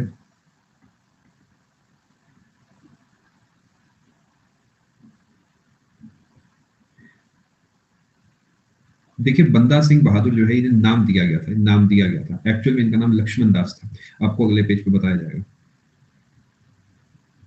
क्या आपने ये सब नोट कर लिया है? आप जानते हैं कि 1708 में क्या होगा? 1708 में गुरु गोविंद सिंह जी डाइड, है ना। अब इनसे पहले जो है वो खालसा पंथ, या जो है आप कहेंगे खालसा पंथ या फिर सिखिज्म में उसका प्रोटेक्शन करने का जिम्मेदारी गुरु गोविंद सिंह जी की थी। यहाँ से कहानी बदल जाती है क्योंकि अब कोई सिख गुरु तो आएगा नहीं, तो यहाँ से जिम्मेदारी किसके पास जाती है? बंदा बहादुर जी के पास जाती है। और जो बंदा बहादुर या बंदा सिंह बहादुर जी जो है यहाँ से करीब 8 साल तक इस लड़ाई को जारी रखते हैं और 1708 से लेकर 1716 तक जो है इस लड़ाई को अपनी तरफ से लड़ते हैं। ठीक है जी, आपको कुछ यहाँ में इंपॉर्टेंट बात बताना चाहूंगा। देखिए, जो शब्द है वो क्या है मैं आपको बताता हूँ। गुरु गोविंद सिंह जी जो है इनसे मिले थे बंदा सिंह बहादुर से और इन्हें अपना शिष्य बना लिया था। और ये क्या है, गुरु का बंदा हो गया। बंदा जो शब्द है वो होता है कि एक इंसान, बंदा अगर आप शब्द समझते हैं, पंजाबी शब्द आप इसे कह सकते हैं, बाकी नॉर्थ इंडिया में आजकल बोला जाता है बंदा मतलब एक इंसान। तो बड़ा बढ़िया बंदा है, यानी तो बहुत एक अच्छा इंसान है। तो बंदा गुरु का बंदा है, यानी गुरु सिख गुरु का एक बंदा है, तो इन्हें बंदा और बहादुर है नेचर वाइज, तो बंदा बहादुर के नाम से इन्हें कहा गया। यानी एक टाइटल है जो कि इन्हें दिया गया था बंदा सिंह बहादुर जी को, बंदा सिंह बहादुर। ठीक है जी, अभी 10 बंदे बुला लूंगा मैं तो। क्या बात है, सोच लो आ जाएंगे ना 10। कहीं ऐसा ना हो 3-4 जो है दिल्ली मुखर्जी नगर में पढ़े हुए, एक राजेंद्र नगर में पढ़ा हो और एक जो है कहीं लॉ की पढ़ाई कर रहा हो। लेकिन कोई बात नहीं, तुम्हारा कॉन्फिडेंस बनाए रखने के लिए मैं मानता हूँ कि तुम 10 नहीं 12 बुला लोगे। बंदा सिंह बहादुर जो है इसे समझने की कोशिश करते हैं, वो जो डिसाइपल, और ये 1708 से लेकर 1716 तक जो है जारी रखते हैं लड़ाइयाँ। ठीक है, मैं उम्मीद कर रहा हूँ इस बात को आप समझ चुके हैं। चलो थोड़ा समझने की हम कोशिश करते हैं कि ये जो है इनका एक्चुअल नाम जो था वो था लक्ष्मण दास।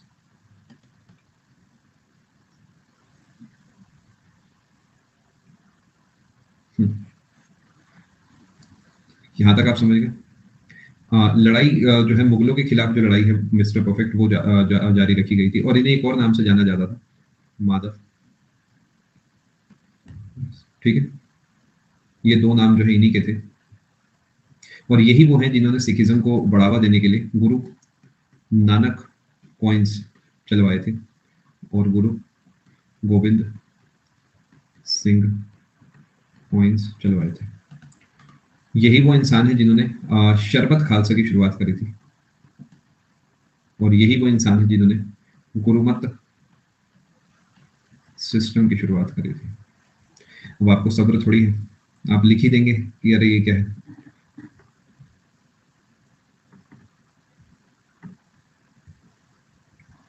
फटाफट नोट करें। 1 मिनट का ब्रेक दे दूं जब तक आप डेटा छाप रहे हो, तब तक मैं 1 मिनट का ब्रेक भी आपको देता हूँ। 1 घंटा हो गया, फिर हम आगे कंटिन्यू करते हैं दोस्तों। आप इस डेटा को लिखें, डेटा भी काफी सारा है इस पेज पे, आप इसे नोट करें। मैं आपके साथ 1 से 2 मिनट में मुलाकात करता हूँ, आप सेशन में बने रहें।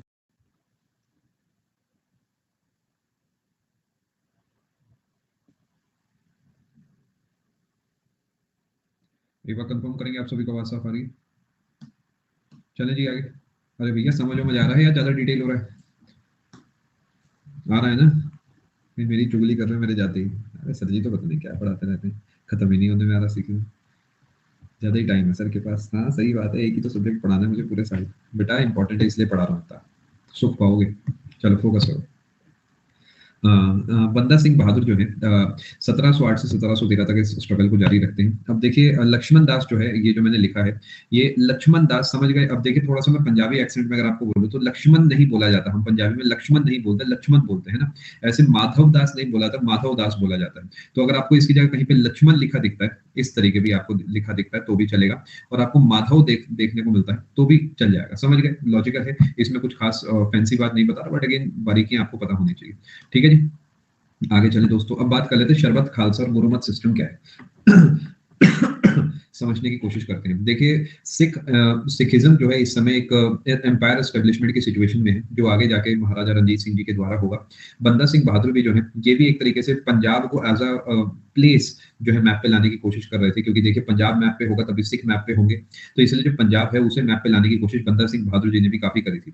उसके लिए सिक्के चलवाए और कुछ रूल्स एंड रेगुलेशन सेट करे, जैसे कि शरबत खालसा जो है एक ऐसा सिस्टम हुआ करता था जिसमें कहा गया कि हम साल में 2 बार मिलेंगे, और उस 2 बार में मिलकर हम क्या करेंगे, कुछ फैसले लेंगे। वो बैसाखी और दिवाली पे मिलेंगे हम, और इस मुलाकात को शरबत खालसा के नाम से जाना गया, और इसमें जो फैसला लिया जाता था उसे गुरुमत सिस्टम के नाम से जाना गया। गुरुमत समझ गए, गुरुमत मतलब मत का मतलब होता है फैसला, वोट, आप कहेंगे क्या उनके दिमाग में चल रहा है। गुरु मतलब एक आप कहेंगे टीम हो गई या फिर एक लीडर होगा। ठीक है जी, क्या थोड़ा सा समझ पाया बात को? देखिए ग्रीन कुछ चीजें ऐसी हैं जो समझाने वाली हैं। जो पेपर आपसे पूछेगा वो ये पूछेगा शरबत खालसा गुरुमत सिस्टम किससे जुड़ा है, वो बंदा सिंह बहादुर जी से जुड़ा हुआ है। मैं देखिए वैसे भी कोशिश पूरी करता हूँ मैक्सिमम चीजें लिखूं, बट कुछ चीजें ऐसी देखिए जो समझने वाली हैं, तो उन्हें मैं चाहकर भी ऐसे फ्रेम नहीं कर सकता। आपको अगर लगता है तो मैसेजिंग भाषा में आप एक बार अपने पास ऐसे लिख सकते हैं। ठीक है जी, मैं फिर से बताता हूँ।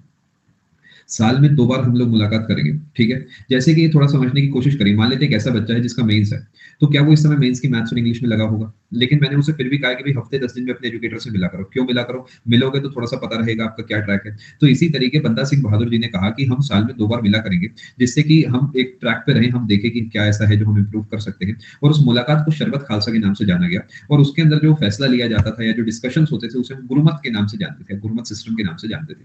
क्या इस बात को आप समझ पाए? आपको जो याद रखना है वो सिर्फ ये याद रखना है कि ये 2 नाम बंदा सिंह बहादुर जी से जुड़े हुए हैं।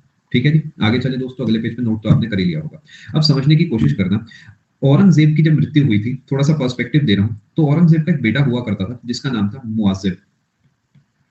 ये मुआजिम कौन है आपको पढ़ाया जाएगा कुछ ही सेशंस के बाद। ये मुआजिम वही है जिसे हम बहादुर शाह वन के नाम से भी जानते हैं, बहादुर शाह वन।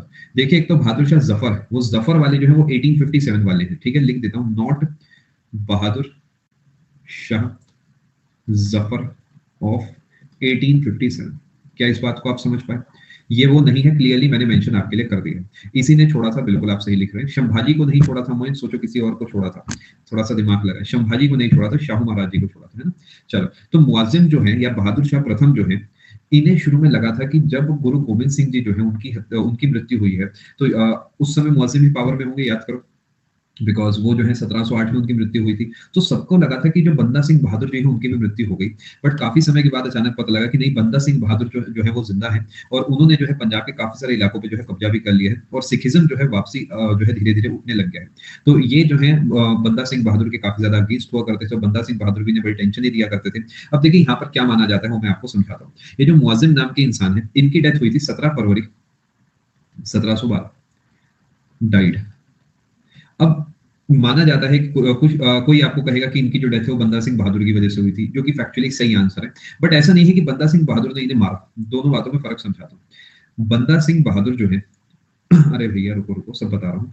27 फेब 1712 जो है, 1712 जो है, उसमें मुअज्जिम यानी बहादुर शाह प्रथम की डेथ हुई। ठीक है। अब ये जो इनकी डेथ का कारण था वो इंडायरेक्टली बंदा सिंह बहादुर जी थे, बिकॉज बंदा सिंह बहादुर जी जो है उन्होंने इनकी नाक में दम कर दिया था। क्या थोड़ी सी बात आप समझ पाए? तो यहाँ लिख देता हूँ, डेथ ऑफ मुअज्जिम। हो सकता है मैंने आपको पिछली बार लिखवा रखा बंदा सिंह बहादुर किल्ड मुअज्जिम, लेकिन जो सटीक रहेगा वो रहेगा death of Muazzam is related to Banda Singh बहादुर। समझ गए? देखिए मैं हर बार कोशिश करता हूँ कि हर बार बेहतर बेहतर बेहतर होता चले, है ना। तो मैं और सटीक डेटा में जा रहा हूँ, क्योंकि अभी तक इससे खास सवाल बने नहीं है, फिर मैं सोचा कुछ ना कुछ आपको और डिटेल में सिखाया जाए। तो बंदा सिंह बहादुर जी जो है उनकी वजह से इनकी डेथ हुई थी, बट ऐसा ऑफिशियली नहीं था कि जाके उन्होंने उनकी हत्या करी थी। क्या इस बात को आप समझ पाए दोस्तों? ये नोट कर लो। अगली लाइन जो लिखवा रहा हूँ बहुत इंपॉर्टेंट लाइन है, अच्छे से नोट कर लेना। ठीक है, अगले पेज पे चलता हूँ। अब बहुत सारे एम्परर्स आएंगे, नेचुरल डेथ भी होती है सचिन, बहुत सारे एम्परर्स आएंगे। एक एम्परर आएगा जिसका नाम होगा फरुखशियर। ये फरुखशियर का नाम मैं आपको प्रिंट करा दूंगा दिमाग में, वादा है मेरा। जैसे चंद्रवरदाई प्रिंटेड है, पृथ्वीराज रासो प्रिंटेड है, वैसे ही ये भी आपके दिमाग में प्रिंट हो जाएगा। फरुखशियर ने जो है किल्ड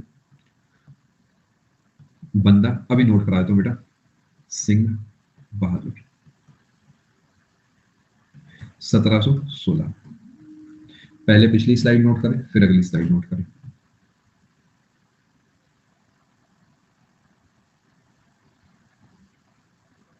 बहादुर शाह कौन था अनुराग? अभी के लिए आप मुझ पर विश्वास करके इसे नोट कर लें, सही समय आएगा तो आपको पता लग जाएगा। थोड़ा सा बस विश्वास करें।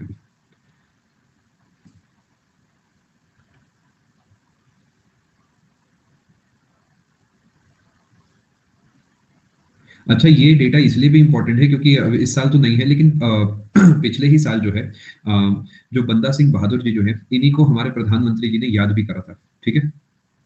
तो इतना इंपॉर्टेंट है, तो सवाल बनते रहते हैं। बस इसलिए आपको थोड़ी थोड़ी चीजें जो है मैं बताते चलता हूँ। क्योंकि जो इनका जन्म है, अगर आप थोड़ा और डिटेल में जाएं तो मैं आपको एक और बात यहाँ पे बताना चाहूंगा कि जो बंदा सिंह बहादुर जी जो है, इनका बर्थ हुआ था 1670 में, और इनकी जो डेथ हुई थी वो अभी मैंने आपको बताई है, वो कब हुई थी? 1716 में। तो 1670 में अगर आप 350 जोड़ोगे तो 2020 बनेगा, करके देखना। तो पिछले साल जो हमारे प्रधानमंत्री जी है, उन्होंने इनकी 350th जो जयंती है उस पे जो है राष्ट्र को संबोधित किया था, इनका सम्मान करा था, इनके बारे में जिक्र करा था। समझ पा रहे हैं आप बात को? चलो आगे चलते हैं। यहाँ तक आप नोट कर चुके हैं सारा कुछ।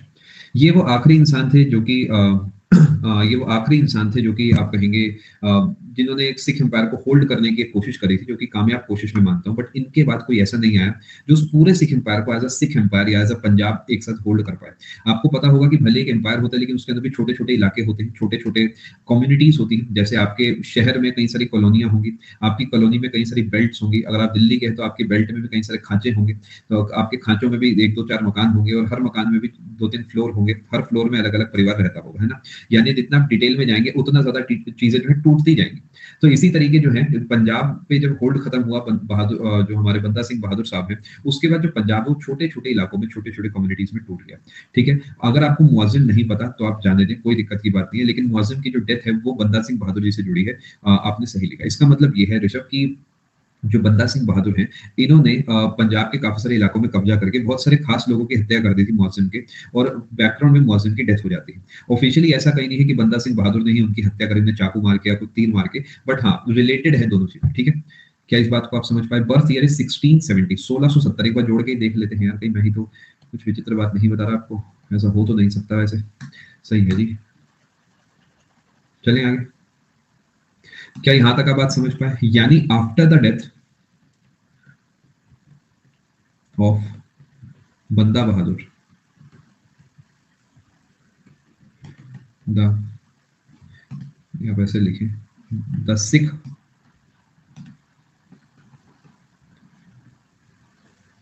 रीजन या the Punjab region got divided into small unstable communities called misl. Aurangzeb is not the last Mughal ruler. Bahadur Shah Zafar of 1857 is the last Mughal ruler. ठीक है ग्रीन?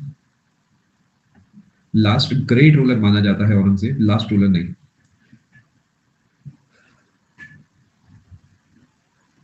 मिसल है, मिसल, MISL।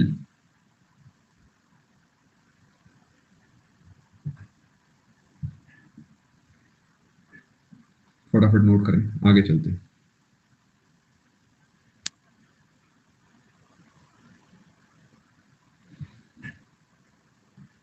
मैं कोशिश करूंगा प्रशांत, समय हो पाए तो चलें जी आगे।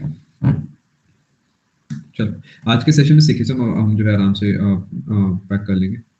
मैं रिपीट कर देता हूँ आपके लिए। आफ्टर द डेथ ऑफ बंदा बहादुर या बंदा सिंह बहादुर जी, द सिख रीजन या the Sikh empire, the Punjab region, जैसे भी आप लिखना चाहें, got divided into small and unstable या स्मॉल अनस्टेबल कम्युनिटीज। जिन कम्युनिटीज को हम मिसल के नाम से जानते थे। सिखिज्म अभी एंड नहीं हुआ है। देखिए सिखिज्म के बारे में थोड़ी बहुत बातें मैं आपको और बताना चाहूंगा। फर्रुख शेर आपको सही समय में बताया जाएगा भूमिका। चलो देखिए, काफी सारे छोटे छोटे इलाकों में चीजें टूट जाएंगी। कोई यहाँ पर है, कोई यहाँ पर है। ये लॉजिकल है ना कि जब एक महान इंसान चला गया तो ऐसे ही होता है, जीवन ऐसे ही चलता है, सबके साथ ऐसे ही होता है। अब कोई एक ऐसा इंसान आएगा जो कि क्या करेगा, इसे एक करने की कोशिश करेगा। काफी सारे लोग आएंगे लेकिन कोई खास कामयाब नहीं होगा। फिर एक इंसान आएंगे 1792 में, जिनका नाम होगा महाराजा Ranjit Singh ji. Again exam oriented content है, जहां जहां से एसएससी पूछता है वहां वहां से आपको चीजें पढ़ाई जा रही हैं। महाराजा रंजीत सिंह जी, ठीक है जी। ये माने जाते हैं greatest ruler of Punjab.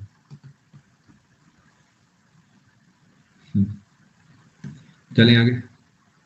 Greatest ruler of Punjab इन्हें कहा जाता है। थोड़ा समझने की हम कोशिश करते हैं।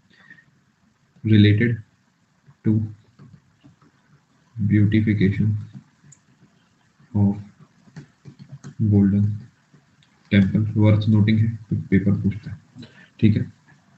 अब देखिए, भले ही बड़े होके इन्होंने सबको मिला दिया हो, लेकिन जन्म तो इनका भी इसी में से किसी एक में ही हुआ होगा। बिकॉज उस जमाने में जब इनका जन्म हुआ तब तो कुछ ऐसा खास होगा नहीं कि पैदा होते ही इन्होंने सब एक कर दिया होगा। तो जिस मिसल को ये बिलोंग करा करते थे उसका नाम था शुक्र या शुक्र चकिया मिसल। ये आपको पता होना चाहिए, पेपर पूछता है। शुक्र चकिया या शुक्र चकिया मिसल जो है उसके थे महाराजा रंजीत सिंह जी। फटाफट नोट करें। और जो इनके पिता थे वो थे शुक्र चकिया मिसल के हेड थे इनके पिता, जिनका नाम था महासिंह। ये सिख थे। टाइम पीरियड मैं नहीं बता रहा। अरे भैया बता दूंगा, सब्र रखो। ये लोग भी यार बड़ा नादान हैं आप लोग, बड़े ही प्यारे नादान हैं आप लोग। लेकिन ये प्यारापन जो है ना बेटा, ये जो पुराने 3-3 4-4 साल से एसएससी की तैयारी कर दी है, सब कुचल देंगे आपको 5 मिनट में। तो थोड़ा सा समझदारी से चले।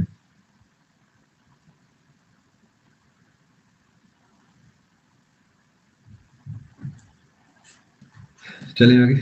चलो अब देखिए, महाराजा रंजीत सिंह जी के बारे में थोड़ी सी और बात करता हूँ आपसे मैं। महाराजा रंजीत सिंह जी को मैं यहाँ पे एमआरएस से लिखूंगा, समय जिससे थोड़ा बच पाए। जहां पर भी एमआरएस दिखता है तो आप महाराजा रंजीत सिंह जी मान सकते हैं, ठीक है। समझने की कोशिश करते हैं। महाराजा रंजीत सिंह जी जो है, जो इनका जन्म हुआ था, इनका जो बर्थ है वो हुआ था 1780 में, ठीक है जी। पंजाब में हुआ था। अभी आपको बताया कहाँ पे हुआ था, सुकर चकिया मिसल में हुआ था। लेकिन जब इनके जो पिता हैं, इनके जो फादर साहब हैं, उनका नाम था, अभी मैंने आपको बताया, महासिंह जी। महासिंह जो है एक इलाके के हेड हुआ करते थे, but Maha Singh died when MRS was just 12। जब ये मात्र 12 साल के थे तब जो है महासिंह जी की डेथ हो जाती है। और पूरा का पूरा जो जिम्मा है इनके ऊपर आ जाता है। तो क्या आप इस बात को समझ पा रहे हैं कि यानी 12 साल के जब ये होंगे तब 1792 चल रहा होगा। तो यहाँ से जो है महाराजा रंजीत सिंह जी की जो है अपनी जिम्मेदारी चालू होती है, और यहाँ से वो जिम्मेदारी चलती है 1839 तक। ये इनका टेन्योर रहता है, जब वो जो है 1792 से 1839 तक ये अपनी कोशिश पकड़ बना के रखते हैं। ये एक इलाके का नाम है, इलाका कह सकते हैं, इसलिए कम्युनिटी कह सकते हैं। जैसे कि आपने देखा होगा हिंदू है तो हिंदू में भी कई तरह के हिंदू होते हैं। तो सिख कोई है तो सिख में भी कई तरह के सिख होंगे। तो पहले क्या होता था, गांव के नाम से ही आपका नाम पड़ता था। जैसे कि कोई पेशावर से है तो उसे पिशोरी कहा जाता है। सुना होगा आपने शायद ये तरीका, पंजाब में ऐसे ही कहा जाता था। आपने सुना भी होगा पिशोरी ढाबा कहीं ना कहीं हो सकता है। आप अगर दिल्ली के हैं तो शायद आपने सुना हो। यानी जगह के नाम पे जो है एक तरीके से आपको आपकी कम्युनिटी का नाम जोड़ दिया जाता है ना। तो कुछ वैसा कॉन्सेप्ट यहाँ पर है। 1792 से 1839 तक ये अपने जो है पकड़ बना के रखेंगे। और थोड़ा समझने की कोशिश करते हैं। यहाँ पर ये बन जाएंगे हेड ऑफ सुपर चकिया मिसल। कहानी आगे चलेगी और बढ़िया बात आपको बताता हूँ। अगले पेज पे चलते हैं। 1796 में जब अभी ये मात्र 16 साल के हैं, शायद आप इस बात को समझ पा रहे होंगे, इतना मैथ्स आपकी तेज है मैं जानता हूँ, ठीक है। 1796 में एक इंसान है जो आके इन पर अटैक करता है। जमन शाह अटैक्ड महाराजा रंजीत सिंह या फिर पंजाब, समझ गए जी। पंजाब के ऊपर आक्रमण होता है या फिर सुपर चकिया मिसल के ऊपर आक्रमण होता है, जिस भी तरीके आप समझना चाहें। और जमन शाह जो है ये आए थे कहां से? अफगानिस्तान से, अफगानिस्तान से। और ये जो थे एक इंसान हुआ करते थे अहमद शाह अब्दाली, आपने सुना होगा, या दुर्रानी जैसे भी आप कहें, के उत्तराधिकारी थे।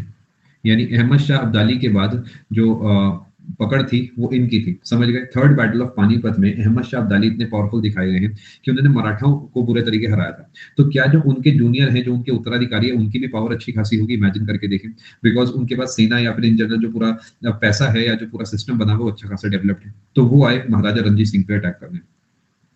अब महाराजा रंजीत सिंह जो है इन्होंने इन्हें इतनी बुरे तरीके हरा दिया कि अपनी तोपे वोपे छोड़ के जो जमन शाह है वो वापसी भाग लिए।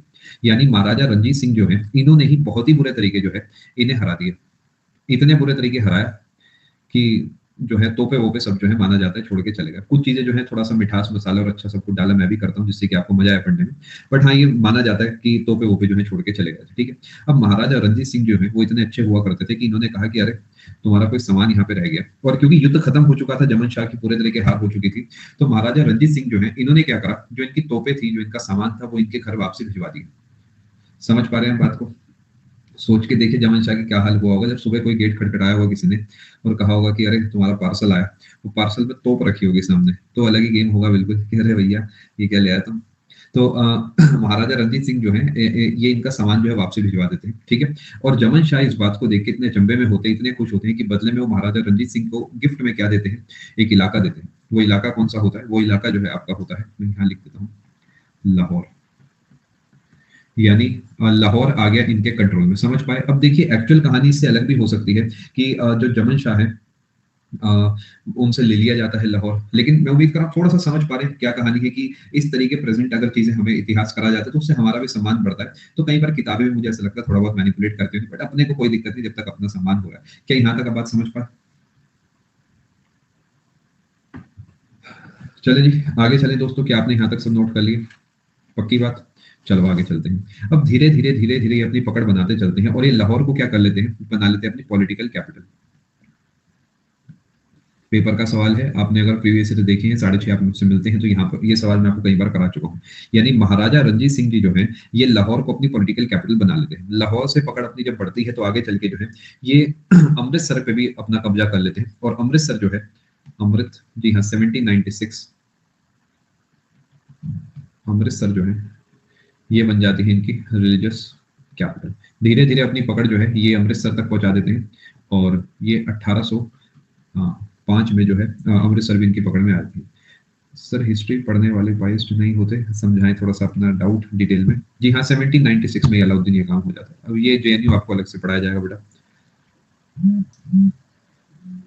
अगर कोई कहता है पॉलिटिकल कैपिटल तो आंसर देंगे लाहौर, और कोई कहता है आपसे कि रिलीजियस कैपिटल तो आंसर देंगे अमृतसर। कोई कहता है कि महाराजा रंजीत सिंह जी के जो एम्पायर है उसकी कैपिटल क्या थी, तो आंसर देंगे लाहौर, बिकॉज व्हेन आई से एम्पायर, व्हेन आई से इलाका, तो वहां पर पॉलिटिकल कैपिटल की बात करी जाती है। तीनों सवाल एसएससी पूछ चुका है, तो नोट इट डाउन। अरे नहीं नहीं, ये तो सब मैं हंसी मजाक वाली बातें कर रहा हूँ, मैं अपनी तरफ से हिस्ट्री को डिस्टॉर्ट बिल्कुल भी नहीं करता हूँ, जैसा है बस वैसे ही पढ़ाया जाता है। तो कुछ ऐसे ही बस आपसे बातचीत में करता रहता हूँ साथ साथ। 1796 सचिन, बिल्कुल ग्रीन आप ऐसे समझ सकते हैं। क्या यहाँ तक आपने नोट कर लिया? चलो जी आगे। अब यहाँ से कहानी आगे चलेगी। समय 1805 आ चुका है, अंग्रेजों की पकड़ बहुत ज्यादा बन चुकी है हम पे, आप जानते ही होंगे अंग्रेज बुरे तरीके जो है हमारे देश में आ चुके हैं। अगर आप बैकग्राउंड को थोड़ा सा देखते हैं तो battle of Plassey, battle of Buxar, लूट ऑफ इंडिया, वॉरेन हेस्टिंग्स, दुनिया भर की चीजें हो चुकी हैं और देश पे अंग्रेजों का बुरे तरीके जो है कब्जा होने जा रहा है। तो यही कब्जा जो है धीरे धीरे पहुंचेगा अमृतसर तक, पंजाब तक भी, और फाइनली महाराजा रंजीत सिंह जो है वो मजबूर हो जाएंगे ट्रीटी साइन करने पे। और एक ट्रीटी साइन होगी जिसे हम जानते हैं आज ट्रीटी ऑफ अमृतसर के नाम से। अब ये ट्रीटी ऑफ अमृतसर जो है 1809 में साइन होगी, ईयर याद होना चाहिए। किस किस के बीच में होगी? महाराजा रंजीत सिंह जी के बीच में और लॉर्ड मिंटो के बीच में।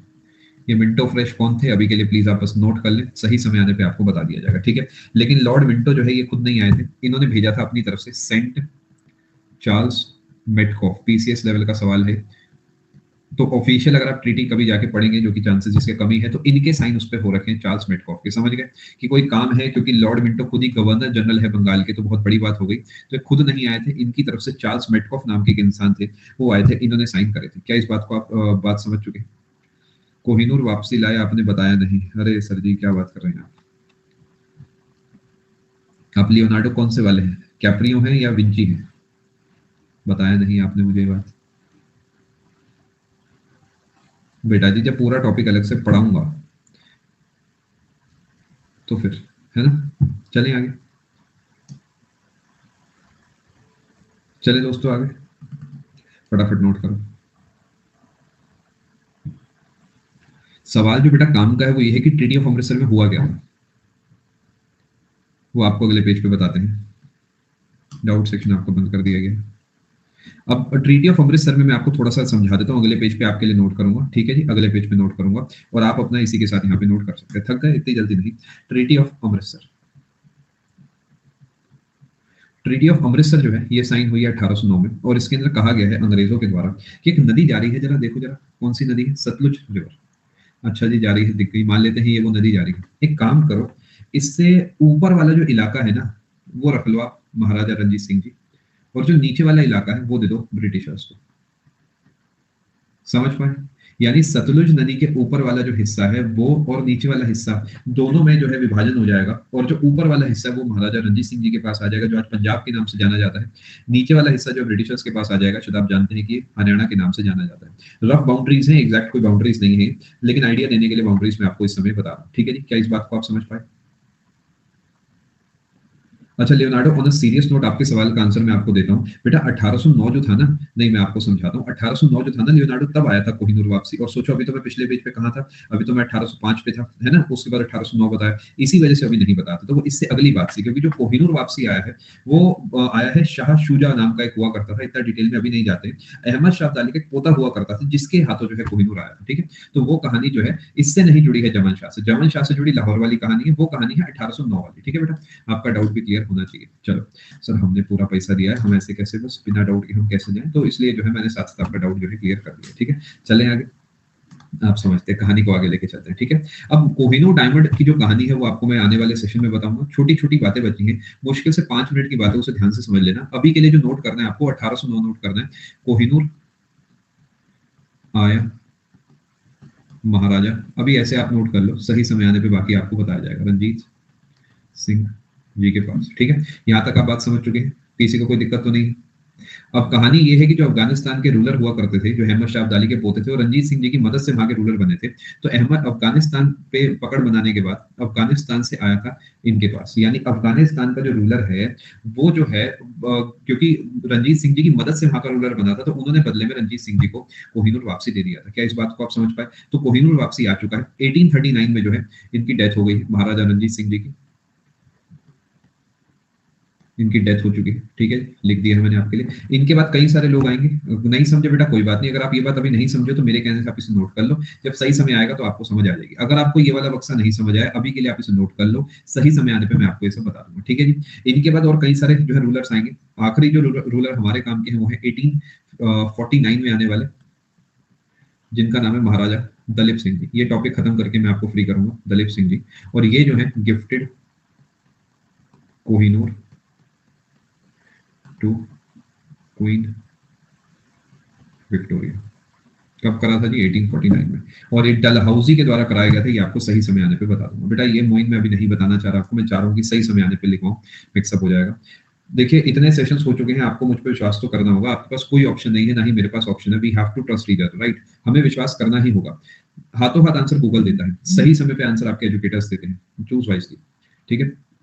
1809 जो है वो कोहिनूर के भारत में आने से संबंधित है।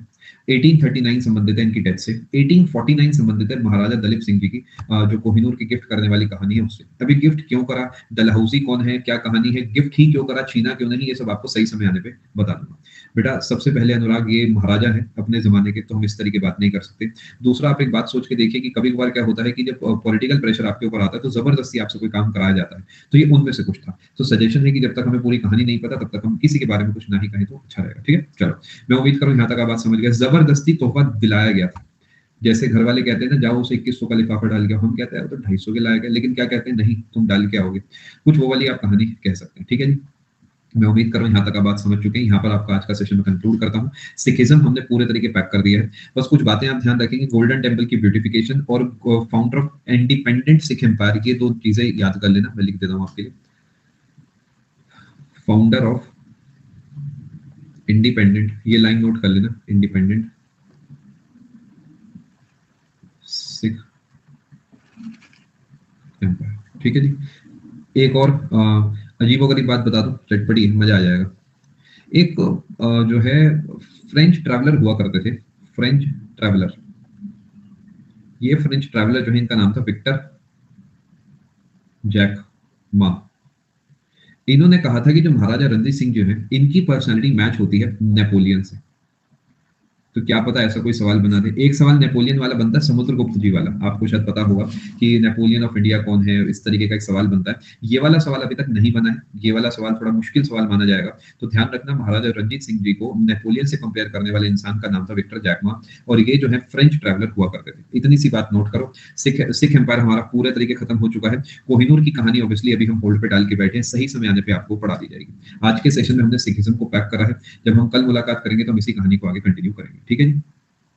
वो जो है रूपा हरियाणा बना आगे चल के, ठीक है। यहाँ पर आपकी क्लास जो है कंक्लूड हो चुकी है। अपना ख्याल रखें, अच्छे से अपनी तैयारी करें, और आपसे मैं मिलता हूँ आने वाली क्लास में। स्लाइड आप पिछली वाली देख लो। छुट्टी जो है आपको मिलेगी 10, 11 और 12 तारीख की। फ्राइडे, सैटरडे और संडे जो है आपका ऑफ रहेगा। मुझे जो है दिल्ली जाना है लिफाफा डालने, तो उसके लिए जो है मुझे 2 से 3 दिन चाहिए होगा, ठीक है जी। चलो, जो जाना चाहे जा सकते हैं। आने के लिए बहुत बहुत धन्यवाद। ख्याल रखें अपना, और मिलते हैं आप सभी से 4 बजे, ठीक है। दावत कह सकते हैं, मेरा तो कहीं मन नहीं होता, सच बताऊं, कोविड के चक्कर में मेरा बिल्कुल मन नहीं होता, बट कभी कभार होता है ना, जाना पड़ता है। और बस वही वाली कुछ सिचुएशन है, बस जाना पड़ता है। देखिए, जिम्मेदारी है, अदा करनी पड़ती है। भाई आप थोड़े और बड़े हो जाएंगे, तब आप इन चीजों को ज्यादा अच्छे से समझ पाएंगे। चलो, ख्याल रखें अपना, अच्छे से तैयारी करें। मिलता हूं मैं आप सभी से आने वाली क्लास में, ठीक है। Thank you so much.